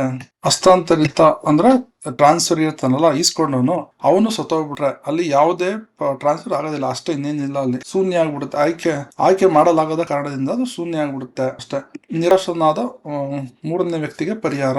ಅದೇ ನಿರಾಶೆ ಆಗ್ಬಿಟ್ನಲ್ಲ ಹುಡುಗ, ಇನ್ನೊಬ್ಬ ಇದ್ನಲ್ಲ, ಅವ್ನಿಗೆ ಸಿಗ್ನಿಲ್ಲ ಅಂದ್ರೆ ಅದ್ರ ಮೇಲೆ ಚಾರ್ಜ್ ಬಂದಿರುತ್ತೆ ಅವ್ನಿಗೆ. ಅವನು ಏನ್ ಮಾಡ್ಬೋದು, ಅವನು ನಷ್ಟನ ತುಂಬಿಡ್ಸ್ಕೊಡು ಅಂತ ಅವ್ರ ಅಜ್ಜಿ ಹತ್ರ ಕೇಳ್ಬೋದು. ಆತರ ಇದು ತುಂಬಾ ಸಿಂಪಲ್ ಕಾನ್ಸೆಪ್ಟ್, ಇದು ಈಸಿ ಇರುತ್ತೆ. ನೆಕ್ಸ್ಟ್ ಸೆಕೆಂಡ್ ಕ್ವಶನ್, ತೋರಿಕೆ ಯಜಮಾನ. ನೋಡಿ, ತೋರಿಕೆ ಯಜಮಾನ ರಿಯಲ್ ಯಜಮಾನ ಅಲ್ಲ, ಅದನ್ನ ತೋರಿಕೆ ಯಜಮಾನ ಅಂತ ಕರೀತಾರೆ. ತೋರಿಕೆಯ ಯಜಮಾನದಿಂದಾಗುವ ಸ್ವತ್ತು ಹಸ್ತಾಂತರದ ಪರಿಕಲ್ಪನೆಯನ್ನು ವ್ಯಾಖ್ಯಾನಿಸಿ. ಅಂತ ತೋರಿಕೆ ಹಸ್ತಾಂತರದ ಪರಿಣಾಮಗಳು ಯಾವುವು? ತೋರಿಕೆ ಯಜಮಾನದಿಂದ ಹಸ್ತಾಂತರ ಪಡೆದವನಿಗೆ, ರಿಸೀವ್ ಮಾಡಿದವನಿಗೆ ನಿಜವಾದ ಒಡೆಯನ ವಿರುದ್ಧ ಯಾವಾಗ ಉತ್ತಮ ಹಕ್ಕು ಬರುತ್ತದೆ? ಸಂರಕ್ಷಣೆಗಳು ಏನೇನು ಸಿಗ್ತದೆ ಅವನಿಗೆ ಅಂತ. ನೋಡಿ, ಈ ಕ್ವಶನ್ ಅಲ್ಲಿ ತೋರಿಕೆ ಯಜಮಾನ ಅಂತ ಇದೆ. ತೋರಿಕೆ ಯಜಮಾನ ಅಂದ್ರೆ ಒಂದು ಸಿಂಪಲ್ ಎಕ್ಸಾಂಪಲ್ ಕೊಡ್ತೀನಿ ನೋಡಿ. ಈ ಗವರ್ಮೆಂಟ್ ಎಂಪ್ಲಾಯ್ ಇರ್ತಾರೆ, ಇವರು ಯಾವ್ದು ಎಲ್ಲ ಬಿಡಿ ಎಲ್ಲ ಕೆಲಸ ಮಾಡ್ತಿರ್ತಾರೆ. ಇವರು ಲಂಚ ತಗೊಂಡು ತುಂಬಾ ದುಡ್ಡು ಮಾಡಿರ್ತಾರೆ, ಓಕೆನಾ. ಅವರು ಪ್ರಾಪರ್ಟಿ ತಗೊಂಡ್ರೆ ರೇಡ್ ಮಾಡ್ಬಿಡ್ತಾರೆ. ಏನ್ ಮಾಡ್ತಾರೆ, ಇವ್ರ ರಿಲೇಟಿವ್ಸ್ ಯಾರಿಗಾರು ಅವ್ರ ರಿಲೇಟಿವ್ ಹೆಸರಲ್ಲಿ ಒಂದು ಆಸ್ತಿ ತಗೊಡ್ತಾರೆ, ಓಕೆನಾ. ಮನೆ ಏನಾದ್ರು ತಗೊಡ್ತಾರೆ. ರಿಲೇಟಿವ್ ಹೆಸರು ಮನೆ ತಗೊಡೋದು, ಅವ್ರ ಮಗನ ಹೆಸರಲ್ಲಿ ಜಮೀನ್ ತಗೊಡೋದು, ಮಗನೇ ತಗೊಂಡ ಕಷ್ಟಪಟ್ಟಿ, ಇವ್ರೇನ್ ತಗೊಂಡ ಅಂತ ಹೇಳಿ ಈ ತರ ಎಲ್ಲ ಮಾಡ್ತಾರಲ್ವಾ, ಇವ್ರನ್ನ ತೋರಿಕೆ ಯಜಮಾನ ಅಂತ ಕರೆಯೋದು. ಇವ್ರು ಆಕ್ಚುಲಿ ಪ್ರಾಪರ್ಟಿ ಎಲ್ಲ ಇವ್ರ ಹೆಸರು ಇರುತ್ತೆ, ಬಟ್ ಆಕ್ಚುಲಿ ರಿಯಲ್ ಓನರ್ ಇವನು ಅಂತ ನಾವ್ ಅನ್ಕೋಬೇಕಷ್ಟೇ. ಆಕ್ಚುಲಿ ಎಲ್ಲ ಲೀಗಲ್ ಆಗಿ ಇವ್ನ ಹೆಸರಿಗೆ ಬರ್ದ್ಬಿಟ್ಟಿರ್ತಾರೆ. ಇವನು ಎಲ್ಲಾ ಕಡೆನೂ ನಂದೇ ಆಸ್ತಿ ನಾನೇ ತಗೊಂಡಿದ್ದು ಅಂತ ತೋರ್ಸ್ಕೊಳ್ತಾನೆ. ಯಾಕಂದ್ರೆ ಇವನ್ ಕಡೆ ತಗೊಂಡಿದ್ದಾನೆ ಅಂತ ಗೊತ್ತಾಗ್ಬಿಟ್ರೆ ರೇಡ್ ಆಗ್ಬಿಡುತ್ತಲ್ವಾ, ಅದಕ್ಕೆ ಇವನು ನಂದೇ ಆಸ್ತಿ ನಾನೇ ತಗೊಂಡಿದ್ದು ಅಂತ ತೋರ್ಸ್ಕೊಳ್ತಾನೆ. ಬಟ್ ಅಮೌಂಟ್ ಕೊಟ್ಟಿರೋದು ಇವನು. ಇದನ್ನ ಬೇನಾಮಿ ಆಸ್ತಿ ಅಂತ ಕರೀತಾರೆ. ಇವ್ರ ಮಗನ ಹೆಸರು ಇವನ್ ಮಗನ ಹೆಸರಿಗೆ ಬರ್ದ್ಬಿಟ್ಟಿರ್ತಾನೆ ಪ್ರಾಪರ್ಟಿನ. ಇದರಲ್ಲಿ ತೋರಿಕೆ ಯಜಮಾನ ಯಾರು? ಇವನು. ಎ ಅನ್ನೋನು ಬಿಡಿ ಎಂಪ್ಲಾಯಿ, ಬಿ ಅನ್ನೋನು ತೋರಿಕೆ ಯಜಮಾನ. ಇವು ಎ ಅನ್ನೋನು ಬಿ ಅನ್ನೋನ್ಗೆ ದುಡ್ಡನ್ನ ಕೊಟ್ಬಿಟ್ಟು ಪ್ರಾಪರ್ಟಿ ಅವನ ಹೆಸರು ಮಾಡಿರ್ತಾರೆ. ಇದು ತುಂಬಾ ಆಗುತ್ತಲ್ವಾ, ಇದರೆಲ್ಲ ಕಾಮನ್. ಇದನ್ನ ಇವ್ ಬಿ ಅನ್ನೋನೇ ತೋರಿಕೆ ಯಜಮಾನ. ತೋರಿಕೆ ಯಜಮಾನ ಅಂದ್ರೆ ಯಾರು ಅಂದ್ರೆ ಇದೇನೆ, ಏನೇನಿದೆ ಪರಿಕಲ್ಪನೆ, ಇದು ಯಜಮಾನ ಆಮೇಲೆ ಇವನು ಬಿ ಅನ್ನೋನು ಈಗ ಎಲ್ಲರಿಗೂ ತೋರಿಸಿರ್ಬೇಕು. ಆಗ ಇಲ್ಲಿ ಸಿ ಅನ್ನೋನು ಬಂದು ಪ್ರಾಪರ್ಟಿ ನೋಡಕ್ ಬರ್ತಾನೆ ಪರ್ಚೇಸ್ ಮಾಡಕ್ಕೆ ಅಂತ. ಈ ಮನೆನ ಪರ್ಚೇಸ್ ಮಾಡ್ತಾನೆ ಬಿ ಇಂದ. ಸೊ ಇವನ್ಗೆ ಗೊತ್ತಿರಬಾರ್ದು ಈ ಸಿಗೆ ಎ ಅನ್ನೋನೇ ದುಡ್ಡು ಕೊಟ್ಟು ಇದೆಲ್ಲ ಮಾಡಿದಾನೆ ಅಂತ. ಸದ್ಭಾವನೆಯಿಂದ ಒಳ್ಳೆ ರೀತಿಯಿಂದ ಪರ್ಚೇಸ್ ಮಾಡಿದ್ರೆ ಸಿಗೆ ಹಕ್ಕು ಸಿಗುತ್ತೆ. ಈ ಮನೆ ಇವನ್ಗೆ ಹೊರಟೋಗ್ಬಿಡುತ್ತೆ. ಎ ಅನ್ನೋನ್ ಬಂದ್ಬಿಟ್ಟು ಬಿ ಅನ್ನೋ ಮೇಲೆ ಆಗ ಸಿ ಅನ್ನೋನ್ ಮೇಲೆ ಕೇಸ್ ಹಾಕೋದಕ್ಕಾಗಲ್ಲ. ಸಿ ಅನ್ನೋದ್ರೆ ನಾನು ಮೊನ್ನೆ ನಂದು ಅಂತ ಹೇಳಕ್ ಆಗಲ್ಲ. ಯಾಕಂದ್ರೆ ಇವನು ಸದ್ಭಾವನೆಯಿಂದ ಸಿ ಅನ್ನೋ ಪರ್ಚೇಸ್ ಮಾಡಿದ್ದಾನೆ, ಯಾವಾಗ ಗೊತ್ತಿರ್ಲಿಲ್ಲ. ಅದೇ ಟ್ರಾನ್ಸ್ಫರ್ ಆಗ್ಬಿಡುತ್ತೆ. ನಿಜವಾದ ಯಜಮಾನನ ವಿರುದ್ಧ ಯಾವಾಗ ಉತ್ತಮ ಹಕ್ಕು ಅದೇ ನಿಜವಾದ ಯಜಮಾನನ ಇವನೇನಾದ್ರು ಬಂದು ಕೇಸ್ ಹಾಕೊಂಡ್ರೆ ಇವನ್ ಮೇಲೆ ಆಗ ಇವನ್ ಪ್ರೂವ್ ಮಾಡ್ಬೇಕಾಗುತ್ತೆ. ನೋಡಿ ಇವನ್ ಹೆಸರಲ್ಲಿ ಡಾಕ್ಯುಮೆಂಟ್ ಅಲ್ಲಿ ಇತ್ತು, ಊರಲ್ಲೆಲ್ಲ ಇವನೇ ಬಿನೇ ಓನರ್ ಅಂತ ಎಲ್ಲರೂ ಮಾತಾಡ್ಕೊಳ್ತಾ ಇದ್ರು. ಅವನೇ ಸ್ವಾಧೀನದಲ್ಲಿದ್ದ, ಅವನೇ ಎಲ್ಲ ಎಂಜಾಯ್ ಮಾಡ್ತಾ ಇದ್ದ. ಸೊ ಅದಕ್ಕೆ ನಾನು ಪರ್ಚೇಸ್ ಮಾಡಿದೆ ಅಂತ ಹೇಳ್ಬೋದು. ಮತ್ತೆ ಅಪವಾದಗಳು ಇದಾವಲ್ಲ, ಇದ್ರಲ್ಲಿ ಏನ್ ಅಪವಾದ ಅಂತಂದ್ರೆ ಕೋರ್ಟ್ ಸೇಲ್ ಮಾಡುತ್ತೆ. ಈಗ ಏನೋ ಮೋಸ ಮಾಡ್ಬಿಟ್ಟಿದ್ದಾನೆ ಗೊತ್ತಾದ್ರೆ ಕೋರ್ಟ್ ಸೇಲ್ ಮಾಡೋದು, ಅದಕ್ಕೆಲ್ಲ ಇದು ಅಪ್ಲೈ ಆಗೋದಿಲ್ಲ. ಕೋರ್ಟ್ ಯಾರ್ದು ಬೇಕಾದ್ರೆ ಸೇಲ್ ಮಾಡ್ಬೋದು. ಇಲ್ಲ ಏನೋ ದೊಡ್ಡ ಕಂಪ್ನಿಯಲ್ಲಿ ಲಾಸ್ ಆಗೋಗಿದೆ, ಎಂಪ್ಲಾಯೀಸ್ ಸ್ಯಾಲರಿ ಕೊಡ್ಬೇಕು, ಆಗ ದಿವಾಳಿ ಆಗಿದ್ದಾನೆ ಅಂದಾಗ ಅವಾಗ ಒಬ್ಬರು ಇನ್ಸಾಲ್ವೆನ್ಸಿ ಒಬ್ಬರು ಕಳಿಸ್ಬಿಟ್ಟು ಅದನ್ನೆಲ್ಲ ಸೇಲ್ ಮಾಡ್ತಾರಲ್ಲ, ಅದಕ್ಕೆಲ್ಲ ಇದು ಅಪ್ಲೈ ಆಗೋದಿಲ್ಲ. ಅಷ್ಟೇನಿಲ್ಲ ಇದರಲ್ಲಿ. ತೋರಿಕೆ ಯಜಮಾನದ ಆಸ್ತಿ ಹಸ್ತಾಂತರ ಸೆಕ್ಷನ್ 41 ತೋರಿಕೆ ಯಜಮಾನ ಸಿದ್ಧಾಂತ ಅಂದ್ರೆ ಅದೇನೆ. ಉದಾಹರಣೆಗೆ ಎ ಎಂಬ ತಂದೆ ತನ್ನ ಸ್ವಂತ ಕಷ್ಟಪಟ್ಟು ಬಿ ಹೆಸರು ಇಟ್ಟಿದ್ದಾನೆ, ಅವನು ಸೇಲ್ ಮಾಡ್ರೆ ಏನು ಮಾಡಕ್ಕಾಗಲ್ಲ. ಓಕೆ, ಪ್ರತಿಬಂಧಕ ಸಿದ್ಧಾಂತ ನೋಡಿ. ಪ್ರತಿಬಂಧಕ ಸಿದ್ಧಾಂತ ಅಂದ್ರೆ ಎಲ್ಲ ಸೇಲ್ ಮಾಡಿದ್ದಾನೆ. ಏನನ್ನು ಬಿಡಿ ಅದೇ ಒಬ್ಬ ಏನನ್ನು ಬಿ ಅನ್ನೋ ಹೆಸರಲ್ಲಿ ಆ ಪ್ರಾಪರ್ಟಿ ಎಲ್ಲ ತಗೊಟ್ಟಿದ್ದಾನೆ, ಎಲ್ಲ ಮಾಡಿದ್ದಾನೆ. ಅವನು ಹೇಳ್ತಿದ್ದಾನೆ ಇವನ ಬಿನೇ ಓನರ್ ಅದಕ್ಕೆ ಅಂತೆಲ್ಲ ಎಲ್ಲರಿಗೂ ಹೇಳ್ಕೊಂಡ್ ಬಂದಿದ್ದಾನೆ, ಅವನೇ ಪರ್ಚೇಸ್ ಮಾಡೋದು ಅಂತ. ಇವಾಗೆಲ್ಲ ಇವನು ಸಿಗೆ ಸೇಲ್ ಮಾಡ್ಬಿಡ್ತಾನೆ. ಇವಾಗ ಎ ಬಂದ್ಬಿಟ್ಟು ಇಲ್ಲ ನಂದು ಅಂತೆಲ್ಲ ಹೇಳಕ್ಕಾಗಲ್ಲ, ಯಾಕೆಂದ್ರೆ ತೋರಿಸ್ಕೊಂಡಿದ್ದಾನೆ ಸ್ಟಾರ್ಟಿಂಗ್. ಅದನ್ನೇ ಪ್ರತಿಬಂಧಕ ಸಿದ್ಧಾಂತ ಅಂತ ಹೇಳೋದು. ಒಂದ್ಸಲ ತೋರಿಸ್ಕೊಂಡು ಎಲ್ಲ ಅವಂದೇ ಅಂತೆಲ್ಲ ಹೇಳ್ಬಿಟ್ಟು ಇವಾಗ ನಂದು ಅಂತ ಹೇಳಂಗಿಲ್ಲ. ಇದು ತುಂಬಾ ಇಂಪಾರ್ಟೆಂಟ್ ಪ್ರತಿಬಂಧಕ ಸಿದ್ಧಾಂತ. ಡಾಕ್ಟ್ರಿನ್ ಆಫ್ ಎಸ್ಟೋಪೆಲ್ ತುಂಬಾ ಇಂಪಾರ್ಟೆಂಟ್. ಇದು ನಿಮ್ಗೆ ಗೊತ್ತಾ, ಫಸ್ಟ್ ಸೆಮ್ ಸೆಕೆಂಡ್ ಸೆಮ್ ಎಲ್ಲ ನೋಡಿರ್ತೀರ ಅದನ್ನು. ಓಕೆ, ನಾನೇನು ಪರಿಣಾಮ ಏನಾಗುತ್ತೆ, ಟ್ರಾನ್ಸ್ಫರ್ ಆಗುತ್ತೆ ಅಷ್ಟೇ. ನಿಜವಾದ ಒಡೆತನಿಗೆ ಪ್ರಾಪರ್ ಒಡೆಯನ ಹಕ್ಕು ಸಿಗ್ತದೆ, ತಗೊಂಡವನ್ಗೆ ಸಿಗುತ್ತೆ ಹಕ್ಕು. ಯಾಕೆಂದ್ರೆ ಅವ್ನು ತೋರಿಸ್ಕೊಂಡಿದ್ದಾನೆ ಅಷ್ಟೇನೆ. ಯಾವಾಗ ಸಂರಕ್ಷಣೆ ಅದ ಕೇಸ್ ಹಾಕ್ಬೋದು, ಬಟ್ ತೋರಿಸ್ಕೋಬೇಕು. ತಗೊಂಡಲ್ಲ ಅವನು ಹೇಳ್ಬೇಕು, ಇವನೇ ಮಾಲೀಕನ ತರ ತೋರಿಸ್ತಾ ಇವನೇ ಊರಲ್ಲ ಇವನೇ ಅಂತ ಅನ್ಕೊಂಡ್ರು, ಅದಕ್ಕೆ ತಗೊಂಡೆ ಅಂತ ಪ್ರೂಫ್ ನೋಡ್ಬೇಕು. ಮತ್ತೆ ಆಮೇಲೆ ಒಡೆಯನು ನಿಜವಾದ ಮಾಲೀಕನು ಇವನ್ ಸೈನ್ ಮಾಡಿರ್ಬೇಕು. ಏನನ್ನು ಬಿಗೆ ಟ್ರಾನ್ಸ್ಫರ್ ಮಾಡಿರ್ಬೇಕು ಪ್ರಾಪರ್ಟಿನ. ಇವನೇ ಓನರ್ ಅಂತ ಹೇಳಿರ್ಬೇಕು. ವ್ಯಕ್ತ ರೂಪದಲ್ಲೂ ಎಲ್ಲ ಕಡೆ ಹೇಳ್ಕೊಂಡು ತಿರುಗ್ತಾ ಇರ್ಬೇಕು. ತನ್ನ ಜಾಗವನ್ನು ಬಿ ನ ಹೆಸರಿಗೆ ಬರೆದು ಸುಮ್ಮನಿರುತ್ತಾನೆ. ಬಿ ಊರೆಲ್ಲ ನಂದೆ ಅಂತ ಹೇಳ್ಕೊಂಡ್ಬಿಡ್ತಾನೆ.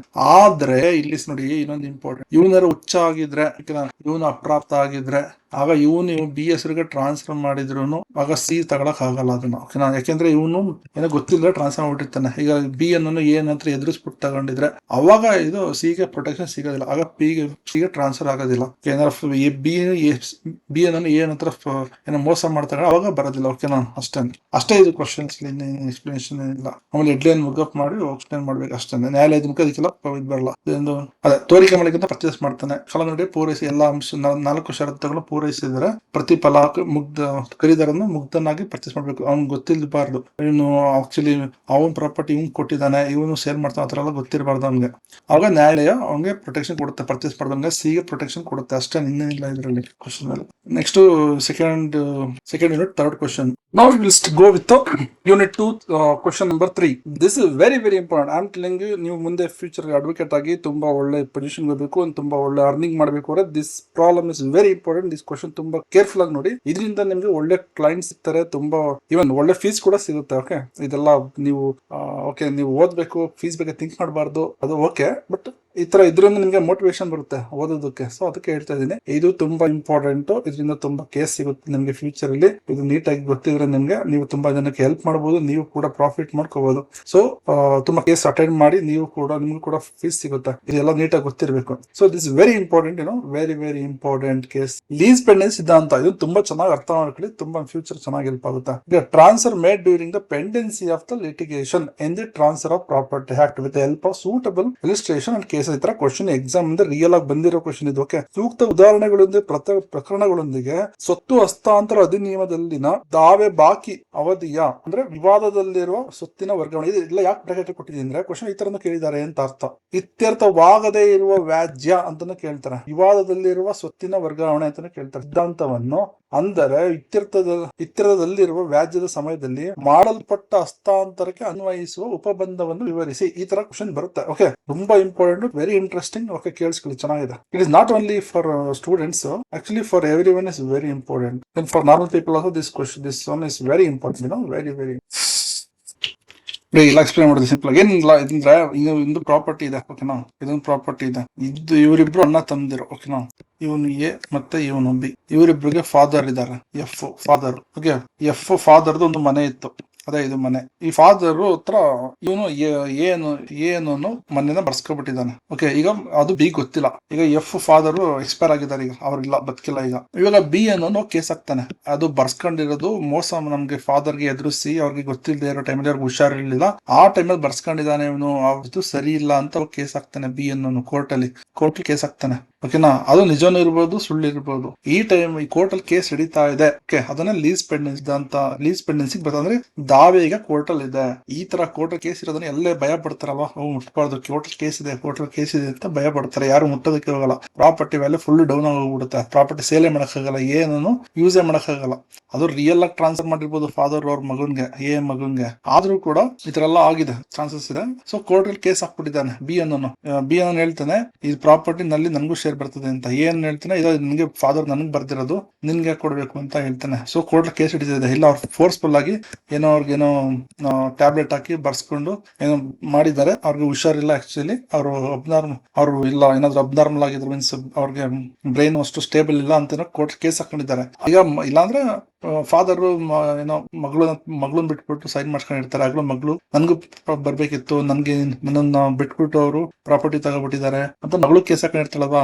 ಆತರ ತುಂಬಾ ಕೇಸ್ ನೋಡಿದಿರಲ್ವಾ. ಆಗ ಪ್ರಾಪರ್ಟಿ ಗೊತ್ತಲ್ಲ ನಿಮ್ಗೆ, ಫಾದರ್ ಏನೋ ಕೊಟ್ಟು ಇನ್ನು ಚೆನ್ನಾಗಿ ಹೇಳ್ಬೇಕು ಅಂದ್ರೆ, ಈಗ ತುಂಬಾ ಹಳೇದು ಪೂರ್ವಜರ ಪ್ರಾಪರ್ಟಿ ಇರುತ್ತೆ. ಆಗ ವಂಶ ವೃಕ್ಷದಲ್ಲಿ ಮಗಳು ಹೆಸರು ಬಿಟ್ಬಿಟ್ಟು ಮಕ್ಳುಗಳು ಎಲ್ಲ ಸೇರ್ಕೊಂಡು ಪ್ರಾಪರ್ಟಿನ ಮಾರ್ಬಿಡ್ತಾರೆ. ಆಗ ಕೇಸ್ ಬೀಳುತ್ತೆ.